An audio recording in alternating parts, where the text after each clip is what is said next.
from microphones.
One's not charged.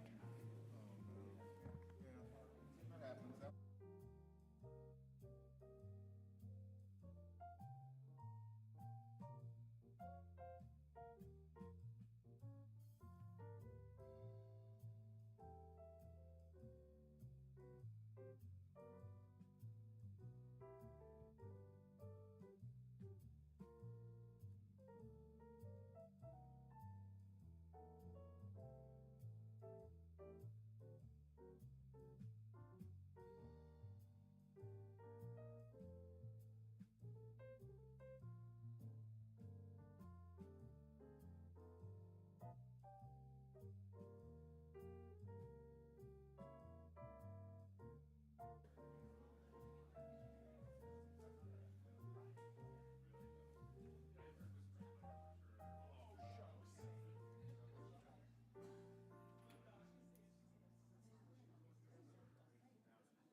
Thank goodness Patrice came through. What did she? Because she printed this stuff Oh, for me because yeah. Justin's not here. Yeah, I would have him ordered. Oh, Justin is in a world of trouble.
I've been trying to fix it all morning. I've hit every button, so if I crashed, you'd read it. It's fine.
schedules to come and discuss and catch up on everything that's been going on across the state.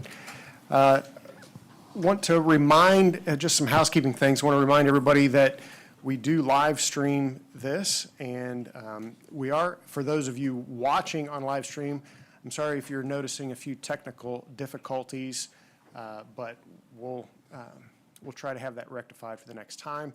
But for folks in the room, as you're speaking, make sure you're using the microphone, make sure your green light's on when you speak, so that the folks who are watching elsewhere can hear you and so on.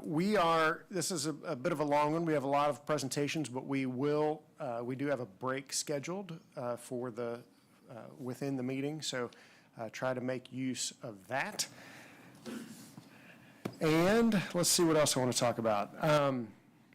We have a new member, the representative for State Representative Clark Boyd has a new proxy, Ben Voitas.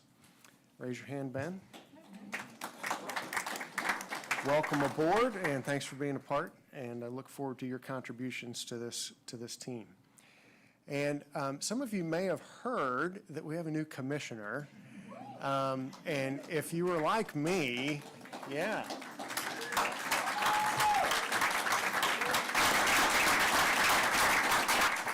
If you were like me, you stopped what you were doing and said a little prayer of thanks for all of the decision that had been made by Governor Lee. And you know, I'll just say to, I'm sure she is about ready to kick me under the table here, but you know, when you see the amount of work that she has done leading up to the position she now has, that is a unique situation. And so we as a board and as a team should feel very, very pleased that someone who knows workforce so intimately and so well is now leading that team. And, you know, we don't have to orientate a new commissioner and, you know, spend a year and a half just teaching the new commissioner acronyms because she knows them better than any of us ever will. She has a passion for the people of Tennessee. She has a passion to make sure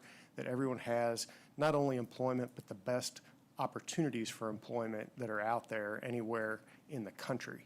So again, thanks. Just really, really happy that she's your commissioner. Just please welcome her into the role.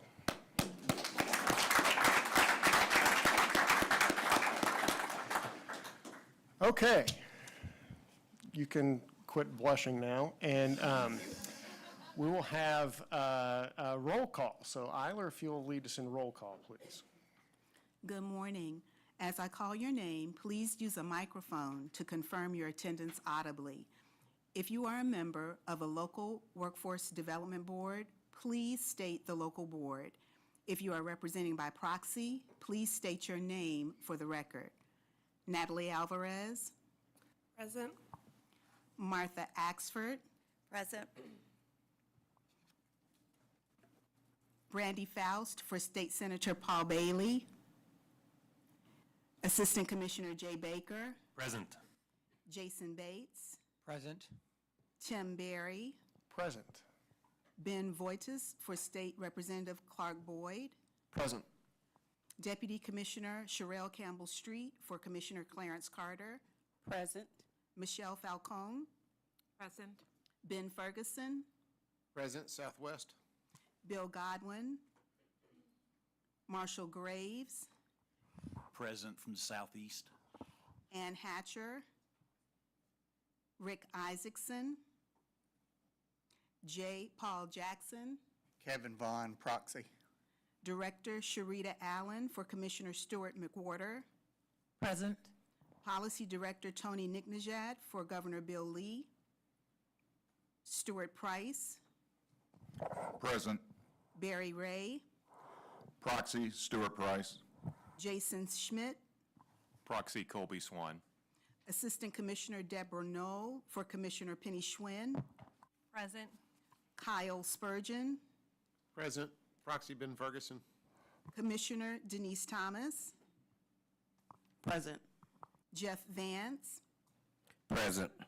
Kevin Vaughn, Present. Rusty Vi, Present. Ron Wade, President Greater Memphis. Assistant Commissioner Kevin Wright. Present. As a reminder, for any votes during this meeting, you must recuse yourself if there is a conflict of interest. Chairman Barry, we have a quorum. Thank you, Eiler. I appreciate that. And again, thanks for everybody's attendance and participation. Let's get a approval of the minutes from the last meeting. Does anyone want to make a motion to do so after having reviewed those? I'll make a motion. Thank you, Jason. Any second? Second from Martha. Any discussion about the minutes from the last meeting?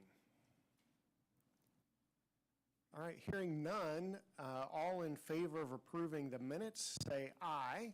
Aye. Any opposed? Those minutes are approved. So as your new commissioner, Denise Thomas, please give us an update on workforce. Thank you, Chairman Barry. And Vice Chair Graves, thank you very much to this board for your support. I look forward to working with you. To begin, we're going to just talk about reimagining workforce and what that means, and so I'll share that in a moment. But before I do, I just want to talk very briefly about some departmental updates that are impactful to this body. So we've had a couple of changes, good changes that I want to highlight. Next slide.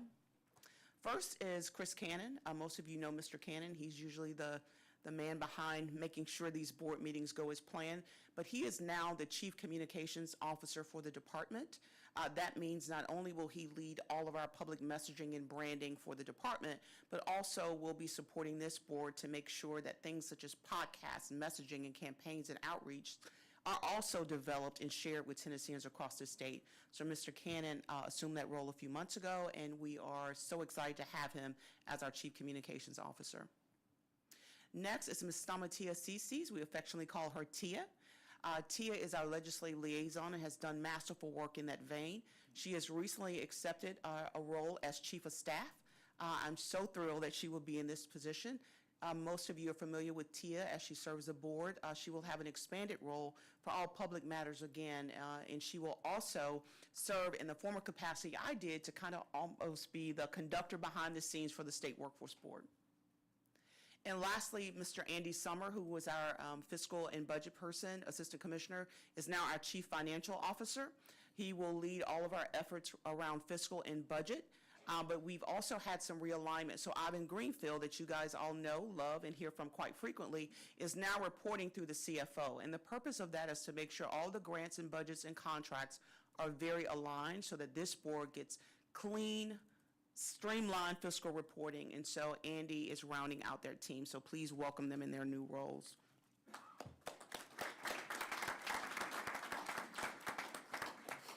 So let's go back to reimagining workforce and what that means for the department. Most of you know that the good part about this job is that I was already here and it was not totally foreign. And then the other part of that job is that because I was always here and it was not foreign, I don't get a runway, so we have to take off almost instantaneously.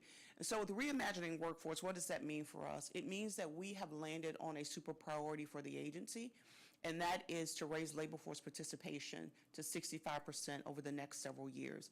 That is not just an initiative for the Department of Labor and Workforce Development. That will be a workforce initiative for the entire state, and that also represents this State Workforce Board, who you guys have been so instrumental in making sure that we advance workforce development efforts. What does that mean by raising labor force participation to 65%? It means we will need to add 252,000 Tennesseans to labor force in Tennessee. That is no small task. It is aggressive, it is ambitious, but I'm confident we can do it because of a couple of stats that I will share with you. One is you've heard Assistant Commissioner Jay Baker talk a lot about the number of Tennesseans in our state that do not have a high school diploma. That number is roughly 450,000+. Labor force participation among this group is 34%. By simply raising the number of individuals without a high school diploma to get them the credential, the high school credential they need, and getting them in the workforce can significantly impact the 252,000 that we need. Additionally, we've been working very closely, and I think Deputy Commissioner Sherelle Campbell-Street and the team at Department of Human Services who've done really great work in identifying those that are economically disconnected from the workforce in Tennessee.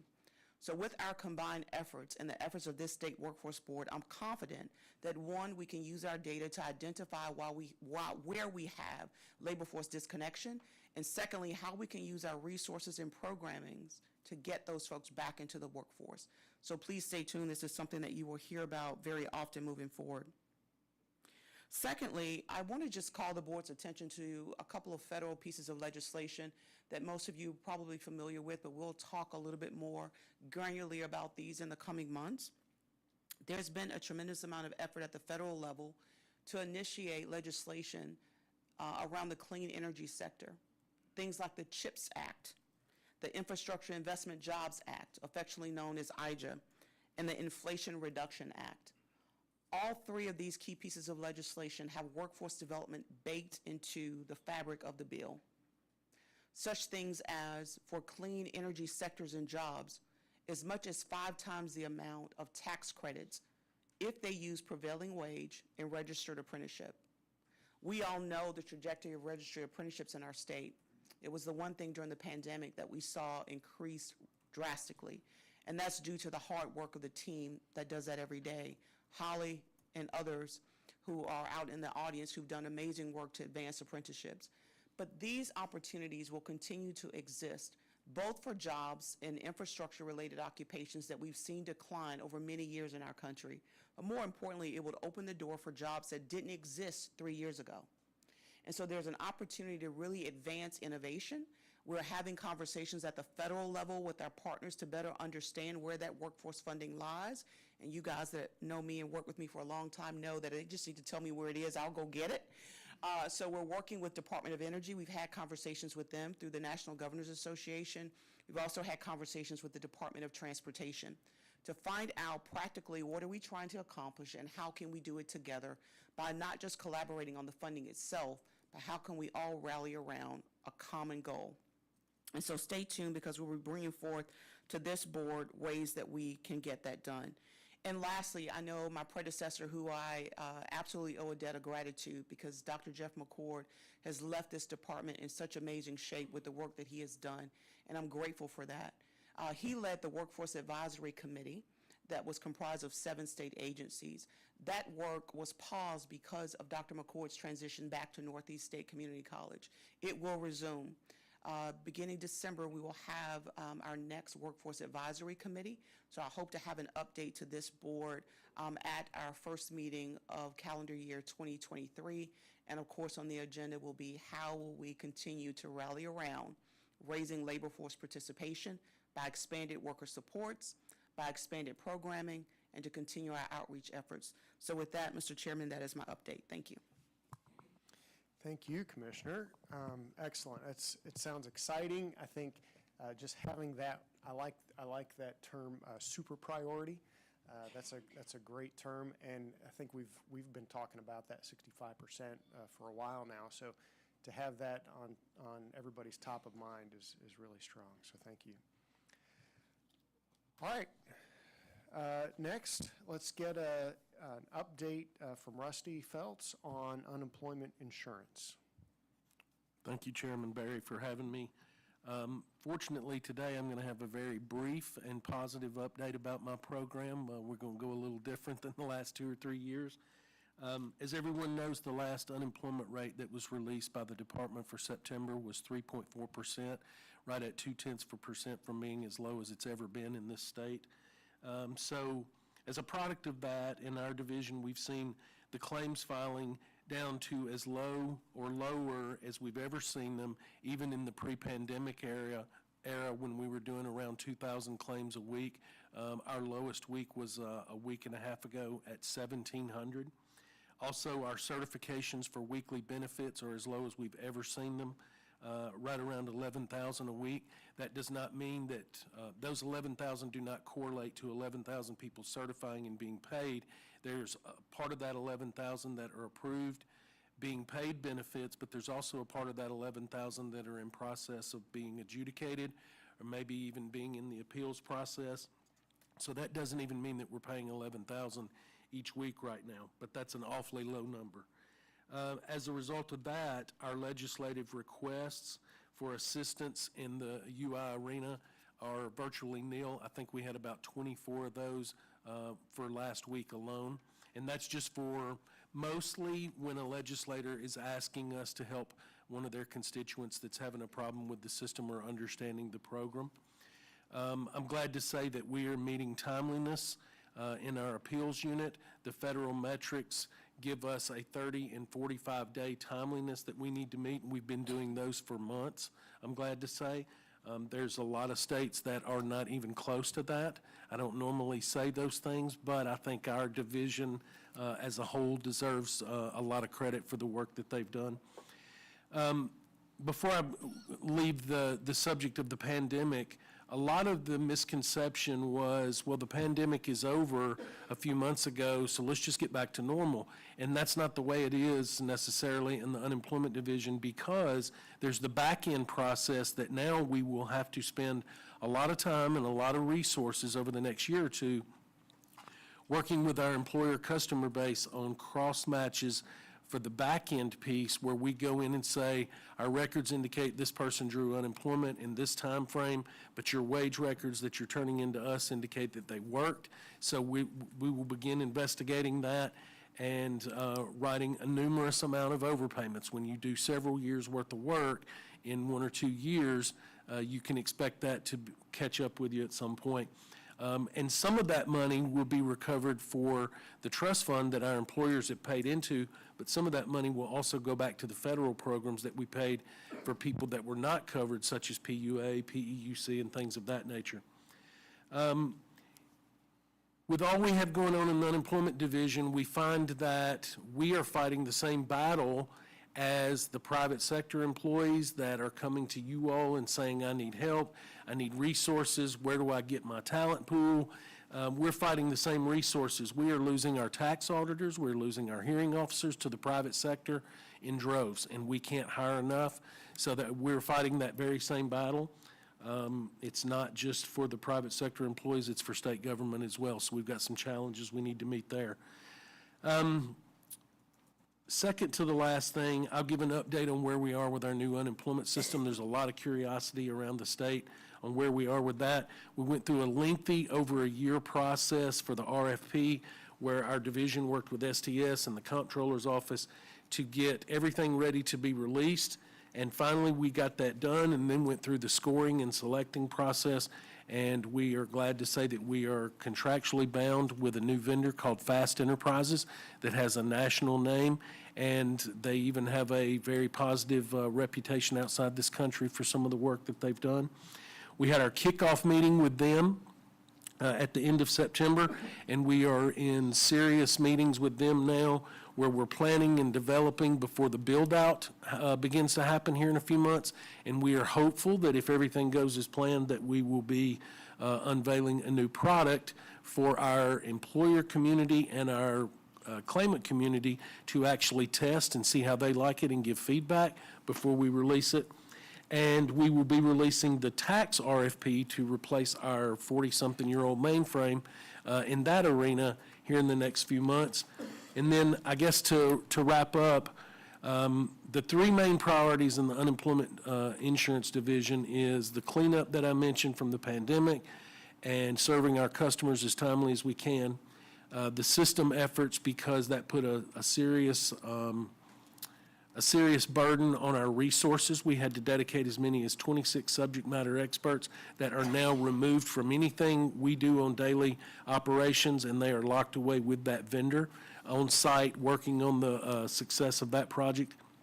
And then I think the most important one right now is our new commissioner mentioned, and our goals with the labor force participation rate. You know, a lot of people view me and my division as, well, you're just taking care of our unemployed citizens. But really, the way Commissioner Thomas has always described it is Rusty is the supplier of the customer.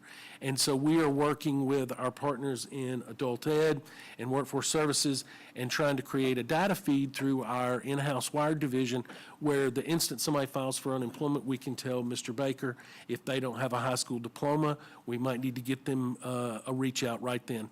Same holds true for if somebody is laid off or they were discharged or they quit, they're not job attached to their job, we're going to work with our wired division to create a data feed where we get them to Mr. Playell's side of the house where we can reach out and say, yes, we know you are not job attached, here's some opportunities within the workforce arena, and we can also expand that to people that if they're laid off in a typical seasonal layoff, they might not know that there's a better opportunity right down the street, and so we want to tie those things in. And so that's one of our main priorities is Commissioner Thomas is going to make sure I stay busy and that I don't get bored. So thank you, Chairman Barry. That's it from me.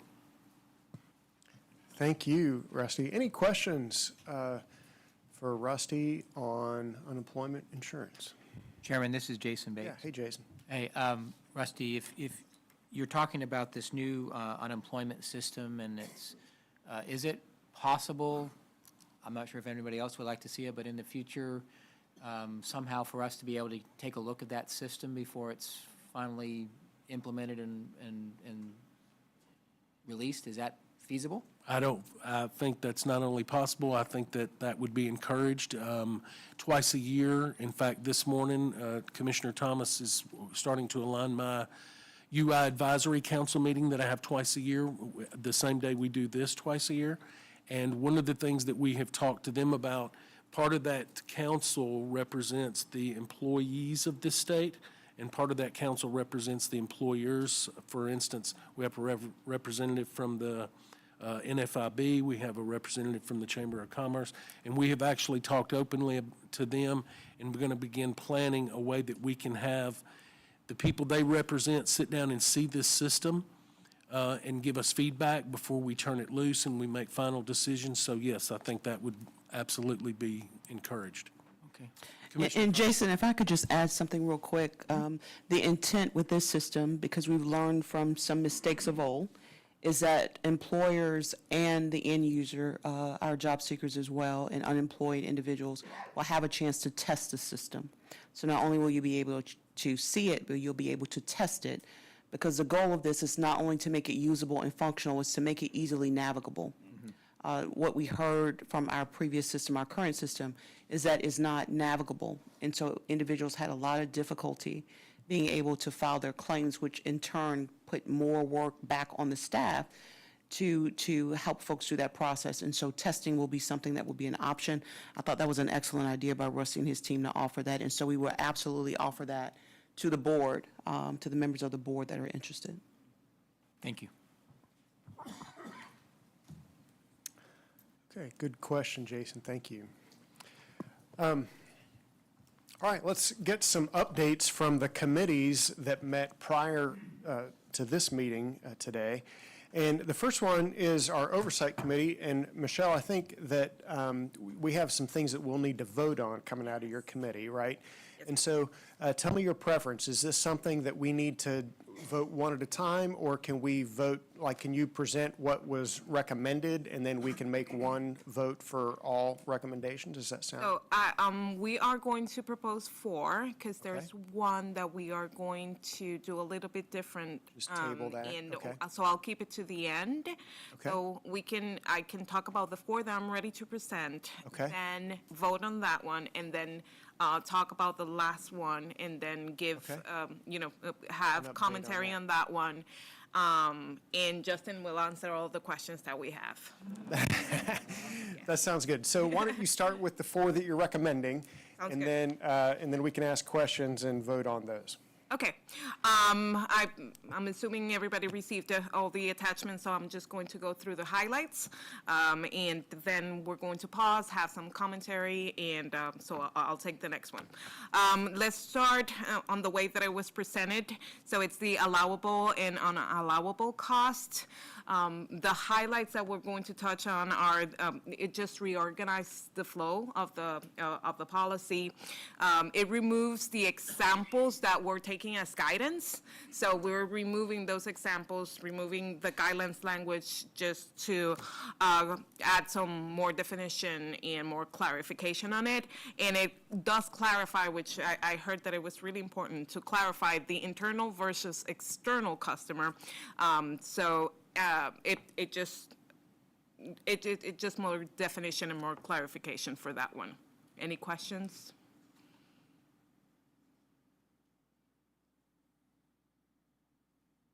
Yes. All right. Can I get to the next one? Okay, good. One-stop design. Like I said to my committee earlier today, we can spend all the time on this one because I'm super excited to move this one forward. This is it. This is what we've been meeting for, and this is what we've all been, pushing through. So this is the one-stop design policy, and it ties all the way to the reimagine that the commissioner was talking about. So we are further defining the roles of various entities associated with the one-stop design system. Okay. It defines 4 types of agencies and ensures the definitions were in line with the federal law. All right. I can spend a little bit more time in defining the 4 types of agencies just for clarification. It's the comprehensive, so it's all partners together. The affiliates, which is smaller in capacity, but it will have, the opportunity for the presence of, it might be virtual for all the partners as well. The specialized, which it's defined by its name, so it specializes in youth or dislocated workers, et cetera, and then the access points. So all of that to say, we're super excited as the thing that adds is the section of the firewall, and then it improves the definition of the functional teams and their expectations. So it defines expectations, which makes me super excited. This is our core policy, so any questions, Justin is going to answer any questions that you may have or add any other commentary, but I will really like to hash this one out to see if we can pass it at the end.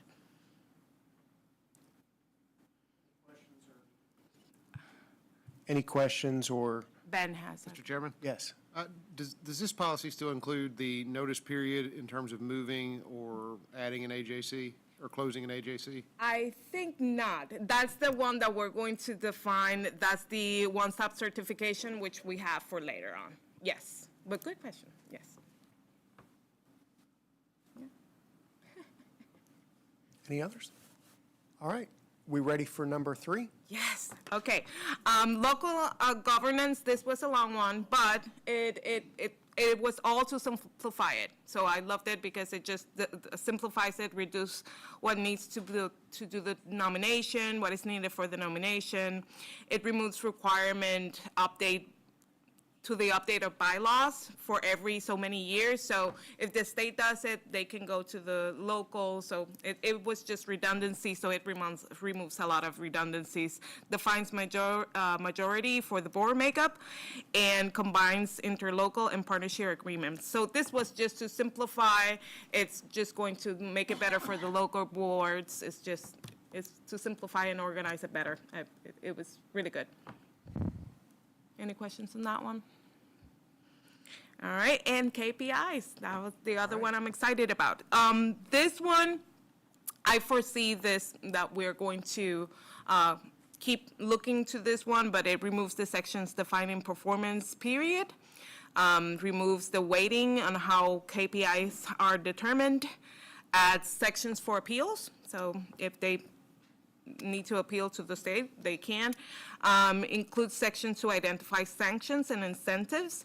I got a little bit more information on that one, and it's like, it clarifies it's not the sanction, for example, it's not going to be on the local board, it's going to be on the actual vendor. So it it just for definition, so I liked it because it just for clarification and definition on that one.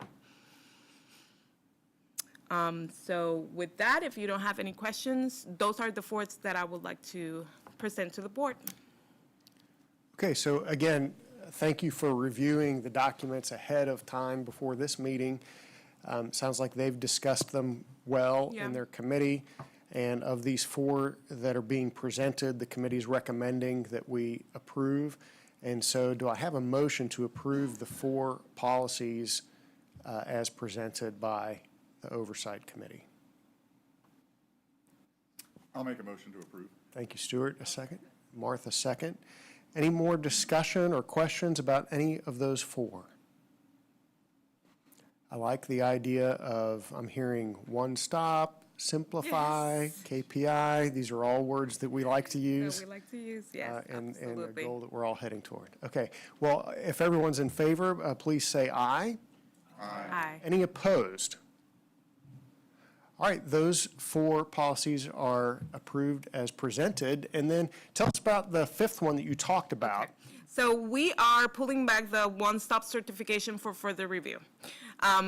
There was some, Martha, if you can, so there was, we need more definition and on the timeline for the 6 months.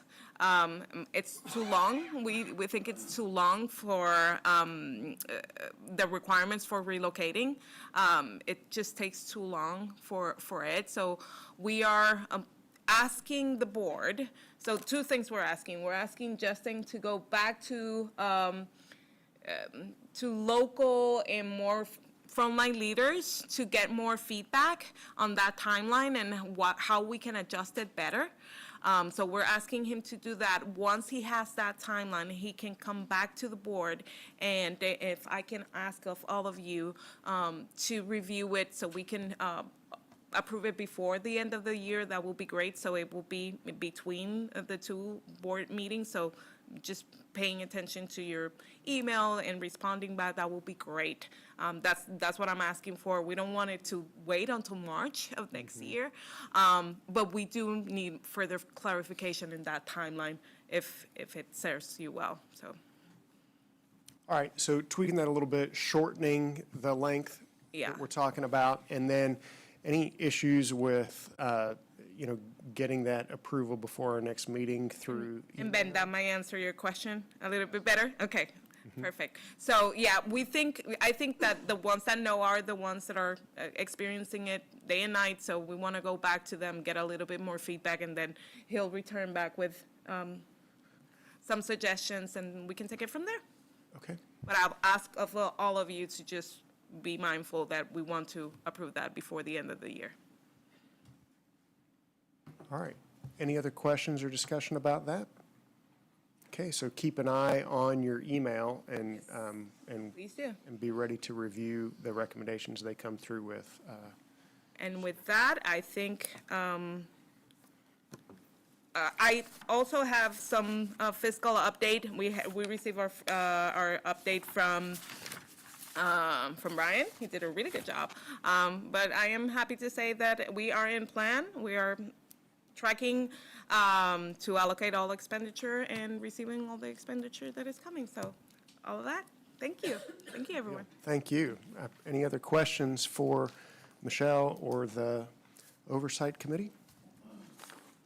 All right, let's hear from Operations, Chairman Stuart Price. Okay, thank you. That's a hard act to follow. We received and had discussion around our three work groups, and largely we have three different stories that I'll go over. I'll start with our apprenticeship work-based learning work group. I want to compliment them.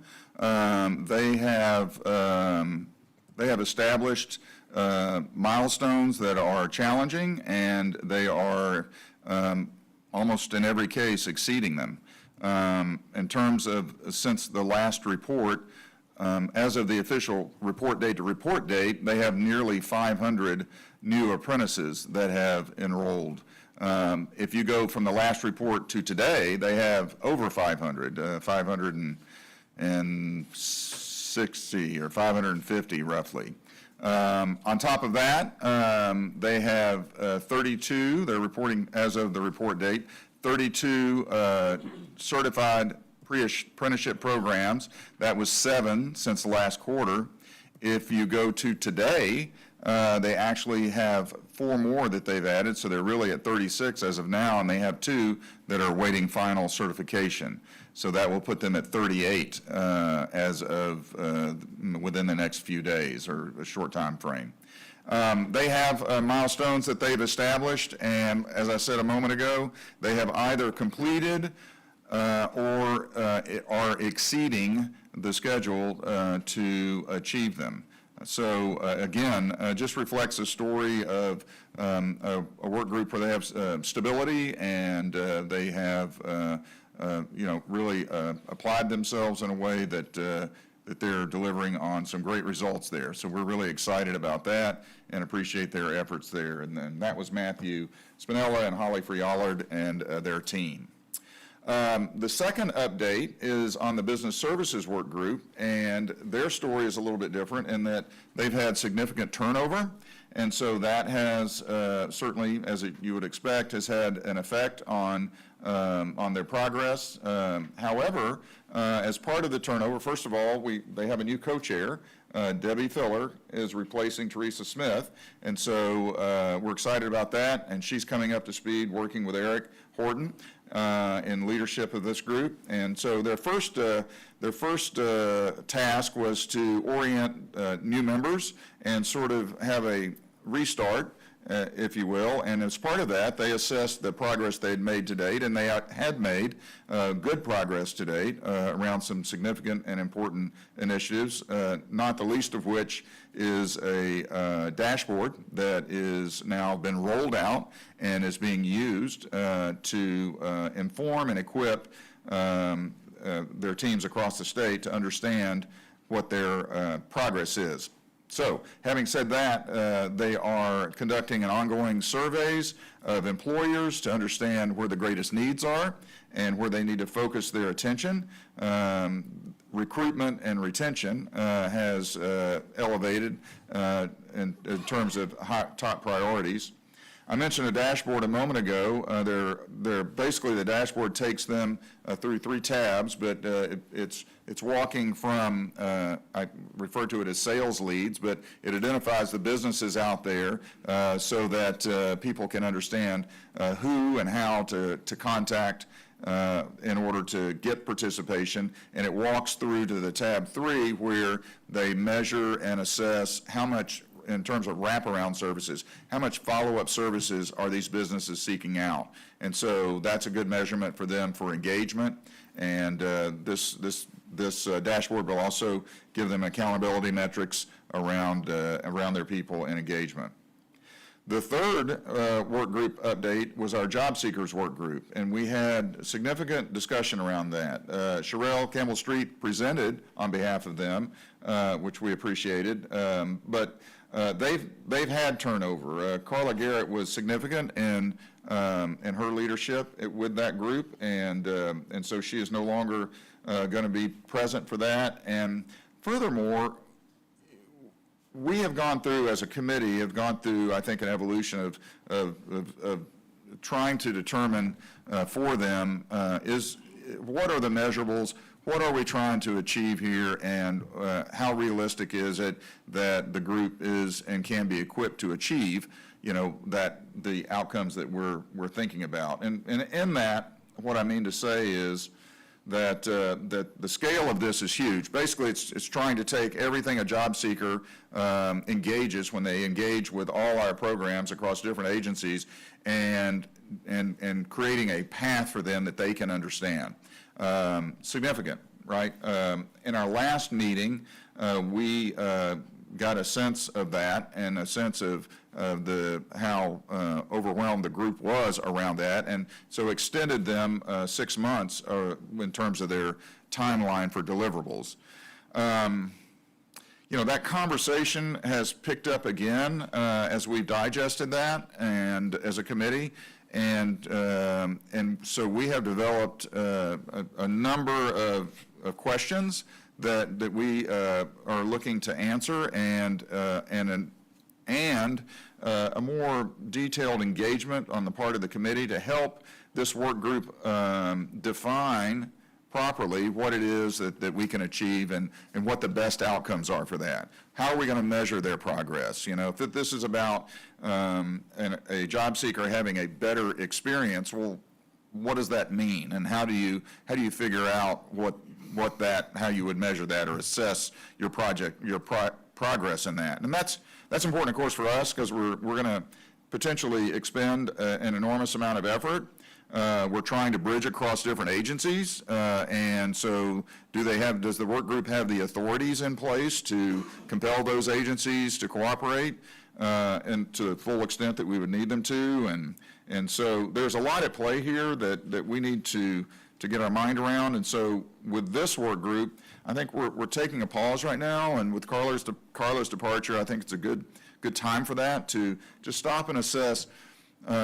Let's define what it is that we really, really need for you to do, and then let's figure out what the resources and the likelihood of achieving it and so forth. So that's where we stand with each of our work groups. We had a great discussion, and we have a lot of follow-up that's going to be happening between now and our next meeting. Very good. That is good discussion. And again, making sure that we're not doing work for work's sake, but really clarifying Yes, what sir. it is we're trying to achieve. Any questions or discussion about the Operations Committee? All right, very good. Let's hear from Chairman Kevin Vaughn about the Innovation Committee. What was your discussion today, Kevin? First of all, we had an up-to-date from Ryan Allen on annual WIOA core performance measures over the whole state of Tennessee, and then each region of the state. He gave us a presentation on where we were passing and some areas that we were falling in and the reason for that. The rest of our committee, I'm sorry to say, the wheel had fell off the Innovations Committee. I take full responsibility for that. I'm sorry for that. We kind of lost our purpose and our goals, so we kind of stepped back and punted to get better field position. The first thing we've done is welcome Teresa Smith back as staff liaison. I'd ask her to stand up, but she's on crutches, so. But we welcome her back. We discussed our goals. A lot of the reason why it was because we've had some new members, and my fault of not getting them up to date, of giving them an orientation of what our purpose of our committee was, what our goals was. But we are all on the same page. We're going to start doing an orientation for the new members, getting them up to the par of the rest of the committee. So I look forward in telling y'all where we're at the next one, but we're going to start with the best work practices, getting those back into our committees, and that had kind of fell off of our scope of work. But by next year, we'll be back on page, and we're ready to start fresh. Good. Kevin, I appreciate that transparency, and you know, when you have turnover within a committee, it is hard to get everybody back up to speed. So thanks for taking the time to give them the orientation that they'll need to get where we want to be. Any questions or discussion for Kevin or the Innovations Committee? Okay, hearing none, let's move on to labor force participation rate and Deputy Commissioner Dwayne Scott. Chairman? Yes. One thing on the agenda, it says that a vote is required. I think that was It was just in the committee itself? I think that was just for the Oversight Committee. Okay, thank you. Yep. Good morning. We're going to take a minute and share with you just an overview with labor force participation. I want to begin with giving you an idea of something we just finished last week. We had our 8th convening with all of our assistant commissioners, regional directors, assistant administrators, and we've done this, we'll take a full day, and we'll come in and just strictly for the purpose of kind of aligning, making sure that we're all rowing in the same direction. We call it working on the business rather than working in it, okay? You kind of got your head down, so we step back, and it's always a good fruit that comes out of that. What we talked about is, as we're looking toward this North Star with the labor force participation, how does it all connect? So it starts obviously with the governor's priorities and initiatives. That's the starting place. He's the elected CEO for the state, and his initiatives come down to those 23 departments within the state. Obviously, the Department of Labor is one of those 23. So we have a strategic plan that aligns with that. And then our individual, we have an operational plan. So the governor has something called customer-focused government, where those are annual operational plans that ties into those strategic plans are laid out for each department, and we just had an update with the governor's office last week on that. That layers down to each individual division. So we've got workforce services, we've got AE, we've got unemployment insurance, all those individual plans line up to that. And then it ends up with the individual performance plans. So we want everyone who's working in the Department of Labor, how does what I do tie in directly to where the department's trying to go totally? So we do that, and I'm doing it to show you how we sort of connect it. And of course, our departments, we have those 6 core departments: workforce services, adult ed, unemployment insurance, wired, regulations and compliance, and TOSHA. Those are our 6 core departments. And then we have these support, HR, communications, finance, legal, legislative, administrative, that all support that. And it's our responsibility, Commissioner and myself, to make sure everything's aligned, constant alignment, okay? We ended our session last week with this sort of diagram, and it'll layer right into the labor force participation. So, and we did this so that everyone who's in labor force can understand how does what I do fit, and it fit as a total, not individually. So what you have is we've got employees that make up the workforce, okay? And we have the employers that make up the workplace. And what our department primarily responsible for is bringing that pipeline of those individuals to that workplace, helping to develop the workforce so they come into that pipeline and come into the workplace, if you will. And the whole goal is increasing the economy of an individual household. I mean, the way everybody wins is we create jobs and people to continue to grow and to have great opportunities to have greater income into their households. That's kind of what we do. That's the individual North Star, as we serve the citizens for the state of Tennessee. And what our department, what we talked about is, so workforce services, obviously over here equipping the employees as they get ready for that. Adult ed, we've talked about that. Commissioner just mentioned those individuals there as well. When someone has an event, a layoff or whatever, and they temporarily out of this workplace, unemployment insurance comes in and gives them a temporary bridge to do what? Get them back into the pipeline, back into the workplace. So that's kind of the 30,000 foot of kind of what we do, and we want everyone to, in our department, to understand how does that all fit? Where do we fit? And how? So our mission is to develop the workplace and create the workforce, and develop and have a workplace that's safe and secure for those individuals to work. So TOSHA, regs and compliance, all that works to create this economy that we're all trying to make.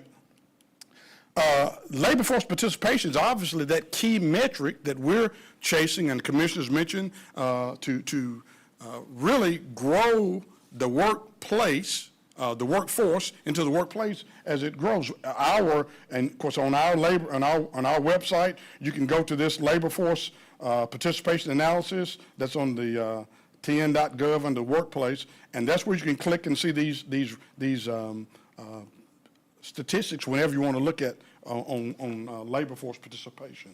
Let's talk about what that means. What is labor force participation? It identifies those who are actively engaged in the workplace, okay? The labor force participation. What is the labor force participation rate? It's the percentage of the civilian non-institutional population that are 16 years and older, okay, who are working or actively looking for work. Okay, so that's kind of that's the rate, if you will, and so it does not include, and part of the focus group that we have, it doesn't include those that are incarcerated, which is a group that we've focused on with the reentry to try to prepare to come back into the workplace, and we'll talk about other initiatives as well. This is the actual, if you go to our website right now and click on it, the season adjusted rate for September was 60.5%. That was Tennessee, okay? Our goal is 65% by 2025. So you'll see how that, of course, obviously during this period of time, from June to September, you'll have that spike because the farm workers primarily are impacting that. But you see the national was 62.3. That's the rate as of September 22. How does Tennessee compare regionally? Well, this sort of shows, this is the U.S. number here. Do you see those three bars? This is Tennessee, 60.5 for September. We actually have, these three bars represent 20, 21, and 22 in each one of those. But this, the second set of bars is Tennessee. And we just look at other areas. This is Alabama. That's Arkansas, Georgia, Kentucky, Mississippi, Missouri, North Carolina, Virginia. We're just sort of looking at how we compare. We're probably on the top half, if you will, as we look at regionally with our participation rate, okay? Then also on our map, when you click on our map, this is the county map. And what I did, for this sake, I just kind of touched on Davidson County. So Davidson County for September was 71.8%, okay? But if you look at this grid on this chart, when you look at it, the darker shows those are at the higher end. The highest rate within the state in any county was 72.3. The lowest was 36.8. And you can see by the color code in the state map of counties what that looks like by county.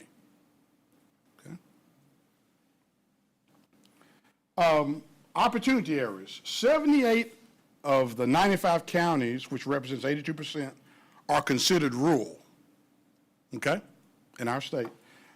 17 rural counties have less than 50% labor force participation rate, okay? So obviously that's going to be a continued focus for us, and you'll see this, the dark colored sort of orange there are distressed counties, and these lighter orange are those that are at risk, okay? So as we start looking at the numbers, how do we drill down and start becoming more actionable with the numbers, okay? So what are we doing to improve labor force participation rate? Adult education is some of the initiatives. Alternative pathways to high school equivalence is one of those initiatives. Jay and his team. Pre-apprenticeships to registered apprenticeship programs. You've already heard from Stuart and that team how that momentum is starting and continue to grow. Expanding the level of services available for opportunities in rural areas. So obviously the rural areas is the focus where we need to have. There's a pilot initiative that's taking place. Tennessee must increase its labor force participation rate in its rural counties in order to improve the overall standing, and this was particular for the Southeast region, to include its overall economic growth and to ensure citizens in those rural areas experience the economic benefit that this would give like the rest of the state would, okay? So the goal is to increase Tennessee's labor force participation rate by 2% in these pilot counties. And Steve Plell and the Workforce Services Department are sort of focused on that. They'll be giving us updates, or I will as we do these, as meet with you on these state board meetings. Moving forward, we will keep this board briefed of the progress and these initiatives that are taking place as we keep trying to move toward that 65 rate. And that 65 should by 2025, not 2024. I know, but I thought about that. We don't want to stretch that much, right? And then we want to continue to raise and focus the awareness level. I think we talk about labor force participation a lot. It's important everybody understands what it is. What are we talking about? I mean, you can't help move it if you don't know where you fit and what that understands. So a lot of times we talk about it, but it's important. We've talked about our one agency that everyone that's in our department and all of you as ambassadors on this board and giving direction to the local boards need to really understand it so we can help point everybody toward that North Star. And once again, we'd ask this board to continue to provide policies and practices that help move those local boards toward that. Okay. Any questions? Love the focus and the direction there. Were you going to make a comment? Just a couple of things. Thank you, Dwayne. I'm glad you said that was 25 instead of 24, but maybe we'll hit it in 24. Where this intersects with the state workforce board, as Dwayne said, not only being champions and ambassadors of the work, labor is just one piece of the puzzle. It's really going to take all of our partners all rowing in the same direction. And I can't imagine any agency right now that touches workforce that's not thinking about labor force participation rate. I want to be careful, though, because we are the agency that's tasked with releasing the unemployment rate. It doesn't mean that the unemployment rate doesn't matter, but the unemployment rate is an assessment. It's one indicator, but it's not the only indicator. So when we see record low unemployment, yes, we should be proud of that. But this turns that number upside down and looks at who's participating. And because of the great work that our data and analytics team has done, it allows us not just to have a strategy across the whole state, but we can zero in on those areas where we know we have low labor force participation.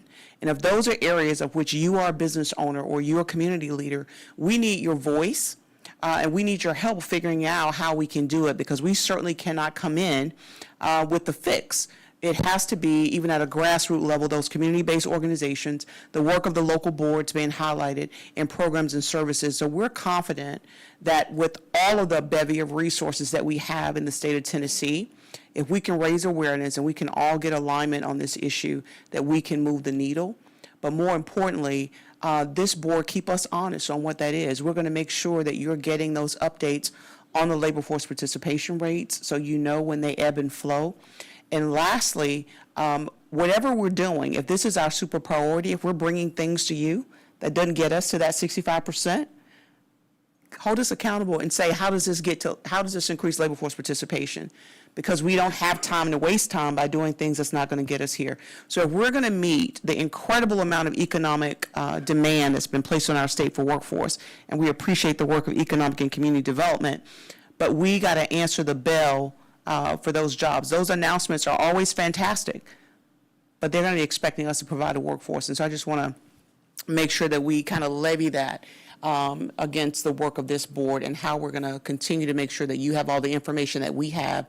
And I want to commend our Wired team for doing this, and Teresa Smith and Shatiz, who are in the audience, were really our champions at getting this done and getting this dashboard up and running. So thank you for your work. Thank you. Yeah,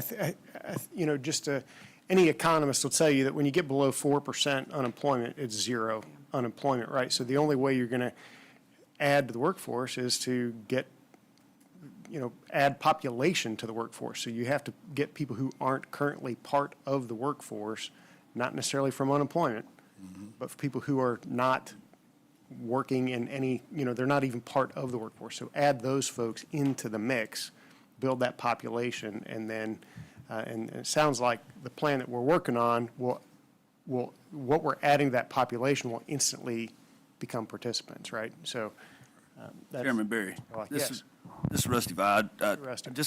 I want to ask a question about the high school students that seem to be in this category, 16 to 18 years old. Why are they factored into the workforce participation? Working age. Just the definition of working age, I think. Okay. That certainly would be adding to, I don't expect my 17-year-old who's a high school student right now to have a job. So I was just wondering if those folks, I'm wondering what kind of impact they're having on our percentage. Right, yeah, because in other words, Right. What we want them to do is focus on their education. Correct. Having a side hustle as a high school student. Not that they don't have to or need to at Right. times, but But the expectation is, I hear what you're saying. So by adding that, we're maybe hurting our own percentage goals by defining that. But, Okay. yeah, expand on that for us, Commissioner. Shatiz, are you able to Do you mind taking a stand, Shatiz? Because I know you can speak to some of the demographics that we looked at.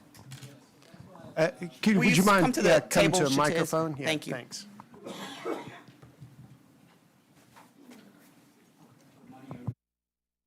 Good morning, everyone. So that's why we are, in our dashboard, we have started using the 18 to 64. So if you look our dashboard, it is showing you the education level of 18 to 64 people who are in the labor force, who are not in the labor force, and what is their education level, what is their disability percentage, and all that information you will see. Yes, but 16 plus is the non-institutional civilian population for the labor force participation rate. That is the definition given by the BLS, Bureau of Labor Statistics, and that's what we are using that one. Rusty, it's a great question, but I guess as long as we're comparing apples to apples and increasing it, knowing that they're part of that mix, then I think we'll be okay. Chairman, if I can, Yeah, please. so we brought up the dashboard here on the screen. I think it's a very valid question, Rusty. I appreciate the question. The definition, the federal definition for labor force participation rate is 16 to death. Right. We obviously understand that we're never going to get to 100% because there are people who are at 16 years old or in school, they're not expected to work, they don't need to work, or there are individuals who are already retired that don't want to go back to work. So we understand that we're never going to get to 100%. However, that was part of the reason for 65% is when we look at the data and we understand how many open jobs there are available in Tennessee and the economic development that's already happening, we're going to need to add a significant amount of people to the pool of employees. We also broke that down here on the dashboard, and you can kind of see this. We've gone a little bit deeper in how we present the data to just focus on that group that is 18 to 64. So we actually have that amount there, and we can break down the percentages there specifically for that 18 to 64 range, right? So out of high school, traditionally, to retirement age, right? And specifically who we would need to target there. But ultimately, we understand that there are other extenuating factors, right? There are a lot of high school students who are 16 years old, 17 years old who do work, so we don't want to exclude them. There are a lot of individuals who are over the age of 64 that are still working. We don't want to exclude them either. Mr. Chairman, Yes. and this may be splitting pennies a little bit, but I've been part of another discussion around this statistic, and I don't think it changes the goal. I think it's right on point. But my understanding with this particular metric is it doesn't include kind of the gig economy. So if you've got IC contractors that are not being picked up into that, and as we're focusing on this goal, if that continues to grow as a sector of our kind of overall workforce, it's kind of working against us, and just maybe to have a baseline so that in 2025, when we look at it, if that sector has grown by 3% and we got to 64%, we actually probably did what we were trying to achieve, but that outside forces kind of impact that. That's a great point. Yeah, and I agree with you, Ben. I will tell you that it is a moving target with trying to, because it's so hard because of the gig economy to know who's in it. And so we've had conversation with states like California who on the front end were really immersed in that gig economy. We're trying to determine if they were in it or not. And if those folks are working, maybe I'm driving Uber, but I have a day job, then they're counted. If they're exclusively driving Uber, then they sit on the outside of it. And so at the end of the day, we want people working in whatever market that may be, but you're right, the gig economy does skew the data a little bit. But what we are finding is that people will have either multiple gig jobs or they're working a regular job and doing gig on the side. That gives us a little bit more data integrity. The other part of that too is that you're starting to see this undercurrent of work being done around worker misclassification.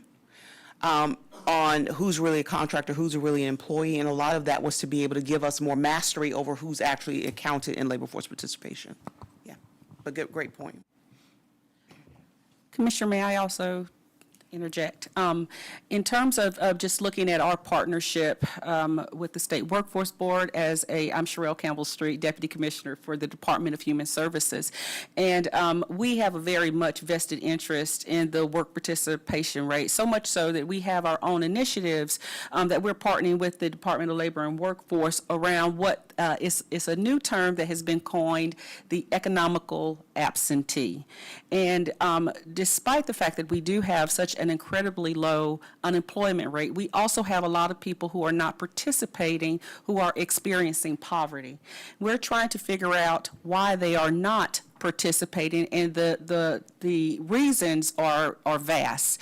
It could be anything from I'm working under the table, or I may be in this country experiencing a different experience by way of citizenship. There are several different reasons why, but we have a large number. And so we've been working very closely with the Department of Labor as well as our sister agencies to come up with strategies for this group. I think, and Deputy Commissioner Scott, you show the number of disabilities. 1 in 3 Tennesseans live with a disability here in our state. That does not in any way mean they cannot work. We just have to provide opportunities by way of marketing and really having a focus, intention on assisting people with disabilities to go to work. In part, what we also learned through our research is, unfortunately, we do have 16 and 17-year-olds who are the primary breadwinners for their homes. They are working because of, for whatever reasons, maybe father or mom has a felony, they cannot go to work. So these things, I totally understand and appreciate why we have to include that group from a federal standpoint, but also for a state. So I do think that there needs to be a lot of work around looking at that population of people for whatever reason who are not working. It is a vast, huge, diverse population, and we do need to develop those strategies to entice them to become participants in the workforce. Great insight. Thank you, Sherelle. All right. Thank you so much, Dwayne. Appreciate that. All right. Kevin, it's up to you now. We're going to hear an update on public-private partnerships. So give us your report. Great. Thank you, Chairman Berry. I appreciate the opportunity. Anybody who's ever worked with me knows that I believe that partnerships are the foundation to success. And we work pretty hard as core partners. Assistant Commissioner Palaio, Assistant Commissioner Baker, and I, as leaders of the core partners in workforce development, practice that on a regular basis. What I also know is that public-private partnerships are a little bit more challenging to engage in. So I wanted to share a success story that has been 5 years or longer in the making by way of a video, and then I'm going to have a little facilitated conversation around partnerships. But I'll set the stage. We started in 2017, and we is the vocational rehabilitation program in our Division of Rehabilitation Services in engaging with a large player in the employment space, CVS Health. So we started that conversation in 2017 on ways that we could partner with each other. And by partner, we really mean the true sense of partnership. And that is each party has some real stake in the outcome. And at the end of the day, our job seekers and the employer really are the ones that are successful. So I'm just going to set the stage. We'll watch the video. It's only about 5.5 minutes or so. And then we can have a little bit of discussion and answer question. So CVS Health, the Tennessee Rehabilitation Center in Smyrna, which is our residential training facility in the VR program. And we refer to our job seekers there as students, so you'll hear that referenced. I just want them to tell the story, and then we'll talk a little bit more about it. Thank you.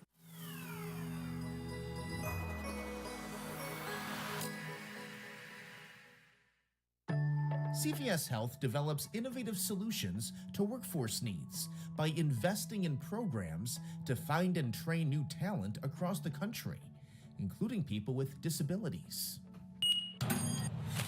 It's providing us with a competitive advantage that gets us access to talent that others are not accessing. CVS Health, through its Workforce Initiatives team, started Abilities in Abundance in order to provide the tools, training, and supports that certain people with disabilities need to launch them into jobs and career paths. We're looking for organizations, be it for-profit or nonprofit, government or high school or whatnot, to match the same values that we share and make sure that individuals are prepped to be competitively employed within the community, be it at CVS Health or elsewhere, in customer service types of roles, pharmacy tech, distribution centers, and any part of the enterprise within CVS Health. The Abilities in Abundance Council allows for us to operate at that national strategic level and to manage those national strategic partnerships that are far more challenging at a local level. And it's a critical part of the success of our team in the disability employment space. Through its collaborations with agencies across the United States, CVS Health helps to train people with disabilities for a variety of roles. The training includes in classrooms and at mock stores. CVS Health has invested a lot of resources into our department to help with our Abilities in Abundance. The mock stores that we put up, this gives individuals with disabilities a chance to learn the skills in a quiet environment where they feel comfortable before we put them out in the public. We're constantly investing in things in continuing education. Once we hire people with disabilities, how do we keep them moving up in the company? The training sites are spread across the country, including in New York, Massachusetts, Maryland, and Tennessee. Brooklyn Barton went through the customer care training and is currently in the pharmacy tech program at the Tennessee Rehabilitation Center in Smyrna. I'm learning pediatric drug dosage and non-sterile compounding. Math is my strong subject, so pharmacy tech was just a given opportunity to me. Karen Carruthers is a Workforce Initiatives Manager for CVS Health. She's in a unique position. She used to be the superintendent of the Tennessee Rehabilitation Center and spearheaded the effort to collaborate with CVS Health. We wanted to do something that would elevate not the students, they're already prepared, they already have the skills, but to elevate the thinking of other people. They can complete a pharmacy tech program. They can be credentialed and they can work in a pharmacy. CVS Health's work to train people with disabilities to be employees has been successful for numerous reasons. When we're looking to collaborate with a partner, we like to kind of vent that partner. We look at, do they have the same values that we have? Are they looking at the same vision that we have? The return on investment when it comes to our collaborations with community partnerships, schools, and agencies is really bringing that diverse talent into the organization. We get such an amazing group of individuals who are ready for employment, who are invested in the jobs that we offer, and stay with our organization much longer and build a career. Our return is also community impact. CVS Health also has practical advice for companies looking to get into this space. You really need to collaborate with a partner in the community. My advice is, really tap into their resources because they're going to help you with those reasonable accommodations. They're going to help you with the barriers that these individuals face. And that's a big load off of the business. The individual you're working with is going to be your best asset for their accommodations and what they need and how to work with them. So trusting the individual that you're working with and how they can best succeed is going to be the best model to follow. We know that we have something and we are doing something that others are not. And when a senior leader in our organization finds that out and hears about that, they want to connect into the value that we can deliver back to their segment of the business. If it's winning business, winning contracts, winning customers, on almost every level, every opportunity, everywhere in this country, our competitors cannot match what we are doing when it comes to our Workforce Initiatives team. This video is fully funded by the U.S. Department of Labor's Office of Disability Employment Policy. So as you can see, partnerships are just the bedstone of what we do. And I wanted to point out a few things in the video and talk a little bit about how we as a board could foster that, and as a partner, as one of the core partners in the workforce development system. So one of the things I wanted to point out is it came out a couple of times, but you really need to have senior leadership with your business partner involved. Otherwise, people move on and the initiative sort of fails or goes by the wayside as just another initiative that worked for a while but didn't. CVS has been committed from the very beginning. When we did our mock store opening, Senior Vice President and her leadership team came to be there. The governor was there to cut the big red ribbon. I didn't realize those scissors were really so big, but they are. But it's having that commitment. Dwayne and I, who you saw in the video, just had a conversation this morning, and he said, you know, wouldn't it be great if we just have a hosted conversation so we could do business-to-business conversations? To be frank, one of the challenges that we, particularly in the disability job seeker arena, have is fear. Fear of hiring an individual with disability. And to be quite transparent, I've heard more than once, we really do want to hire people with disabilities, but we don't want to get sued, and we don't want to spend a whole lot of money doing it. And those are the things that we can help with these kind of relationships to dispel those myths that are out there. CVS is committed to doing that. They're not our only partner. We're engaging with partners across the state. They're just one of the longest term and biggest, and we're now expanding even further. So you saw some of our mock store that was in the classroom. You also saw people in a retail CVS. That's all part of the reason we're successful, is that mock store really enforces the classroom training that they're getting at TRC Smyrna, but then they move on to the retail side pretty quickly to get that real world experience. So all of those things combined have been able to lead us to the next step. We just re-engaged after some of the COVID pause in some conversations with CVS about doing something very similar, not on the retail side, but on their logistics side. So we're looking at the warehouse in East Tennessee and how we can replicate this. The last thing I'll say, and then if there are some questions, I'd be happy to entertain them, is that we can also scale this very easily. CVS is a really large partner, but we can scale it down to small and medium-sized conversations about the real talent that people with disabilities bring to the bottom line. We have to learn how to speak that business employer speak as well. Return on investment. What is the impact to your business? And how do people with disabilities really affect that? So those conversations continue. We're working with a couple other relatively large companies. I won't mention names, I'll just say just do it and figure out whether or not we can replicate these things. CVS is real excited about being our partner. So at this point, any questions, comments? No questions, Assistant Commissioner, but I do have a comment. First of all, thank you for sharing this with us. I think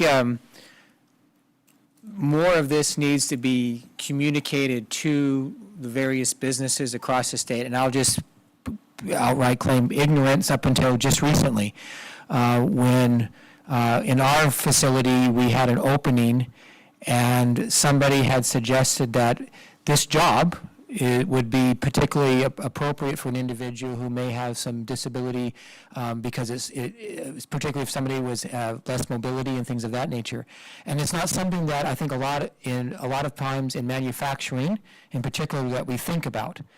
And I think by sharing the success stories of individuals who have been successful in the workplace can really open up employers' minds.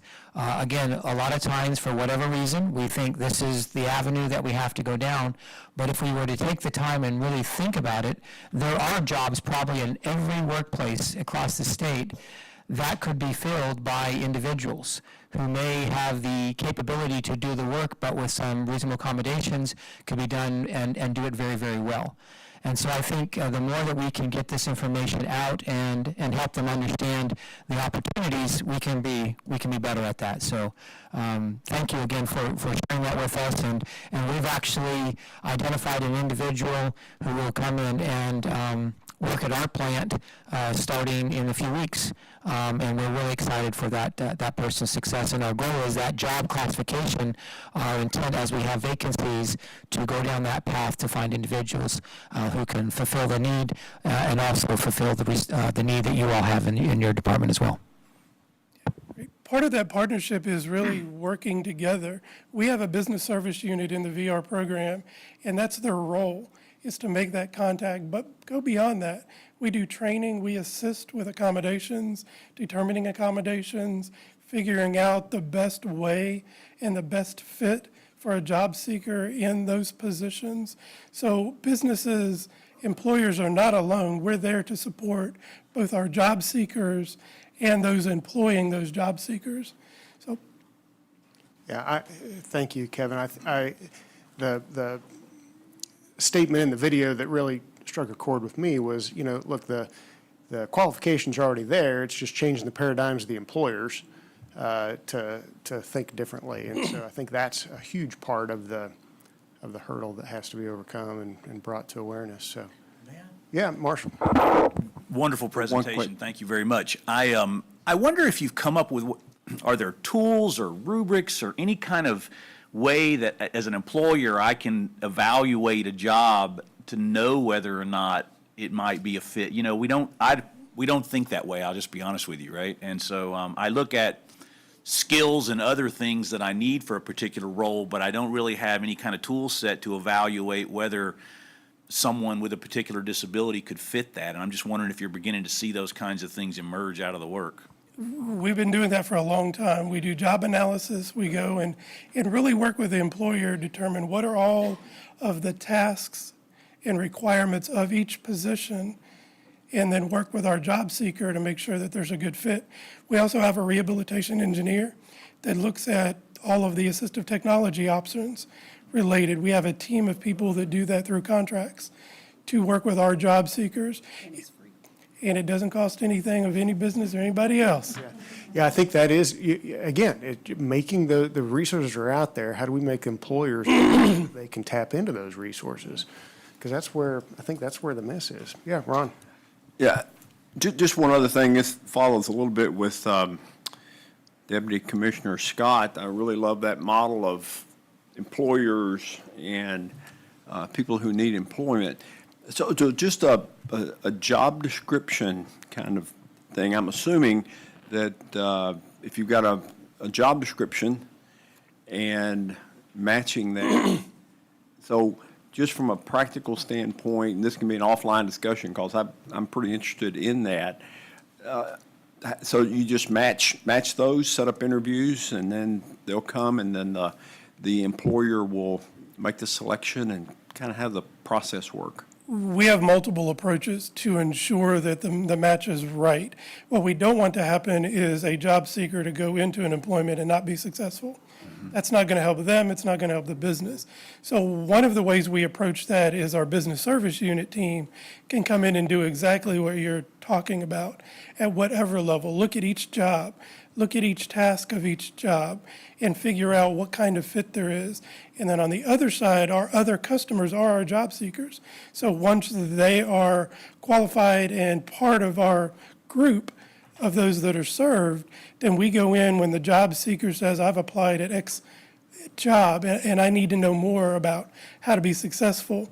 The other thing that's really unique about the VR program, and Steve and Jay and I were joking about this not too long ago as we were talking about the convenings, is every time I say what we do in the VR program, the very next question is, but isn't that what Department of Labor does? So that's why partnerships, again, are so important, because we can do things that, quite frankly, Department of Labor can't or doesn't do. We can pay for lots of the services, the tools, the things to allow people to be successful, as long as we work in partnership to make sure that we understand what those are and we all are in agreement to that. So we can certainly, I'd love to have some more offline conversation with our team as well. Can I say something? Absolutely. Just adding Adding to that, another leg of this that I think is so important to businesses is the job retention piece. Not only is it about creating and helping, assisting you get qualified applicants, but you may have some people sometimes who are injured, but they still can work. Well, part of the leg of the VR program is a holistic job retention mechanism where we go in and we look at the job, the KPIs, what are the functional, and then we make those accommodations so that your really great employee can continue on in the job. It is extremely important, I think, to add that as a list, is what Kevin is saying. There are so many legs to the vocational rehabilitation program, and I promise, Chairman Berry, I will not get on my soapbox, as Commissioner knows, because I get really excited. This is actually, I can't say it's my favorite program, because then the other people get upset at the Department of Human Resources. It's my favorite program. But it's one that's just such a great model for workforce development and retention. So Kevin is available, and he is such a guiding light to the principle of work. And I'm just so honored to work with him day to day, because every time that you see Kevin, you see the program at work to the highest ability. Thank you. I'm just going to piggyback please. off of that. I think that it will be great for us to see and to showcase it to everybody that tunes in, to see that retention, so how it lowers turnover, because that's one of the things that employers are always, brand awareness and brand loyalty, if you will, at the end of the day. So how it all ties together when you have, I know it does reduce turnover, because, that person is just going to be putting their best effort, et cetera. And it provides the opportunity to everybody else to see. So if we see that as an employer, if we see that part that lowers, reduces turnover, et cetera, I think that will be a great approach. The other part that we don't talk about very often about what we do is advancement of employees. So we can also do the same thing with an employer and an employee. We're not just about getting jobs, we're about getting careers. They're competitive and integrated at the same scale and pay as everyone else. So we can do all of those things around advancement as well. I don't know how many times I've heard, I want to advance, but I don't think I can be supported. And we want to be there to be that support. The last thing I'll say, Chairman Berry, unless there are any other questions, is when I talked to Dwayne in the video from CVS, he said he'd love to come talk with employers, particularly if he can meet Dolly. Just saying. This is Colby Swan, so I'd like to provide a little bit of commentary from the private employer perspective as the chief operating officer of a retailer here in Middle Tennessee, a smaller retailer, Old Time Pottery. Jason Schmidt, our CEO, and I have been dedicated to trying to increase the presence of the disabled community within our stores, and it's something that we're very, very passionate about.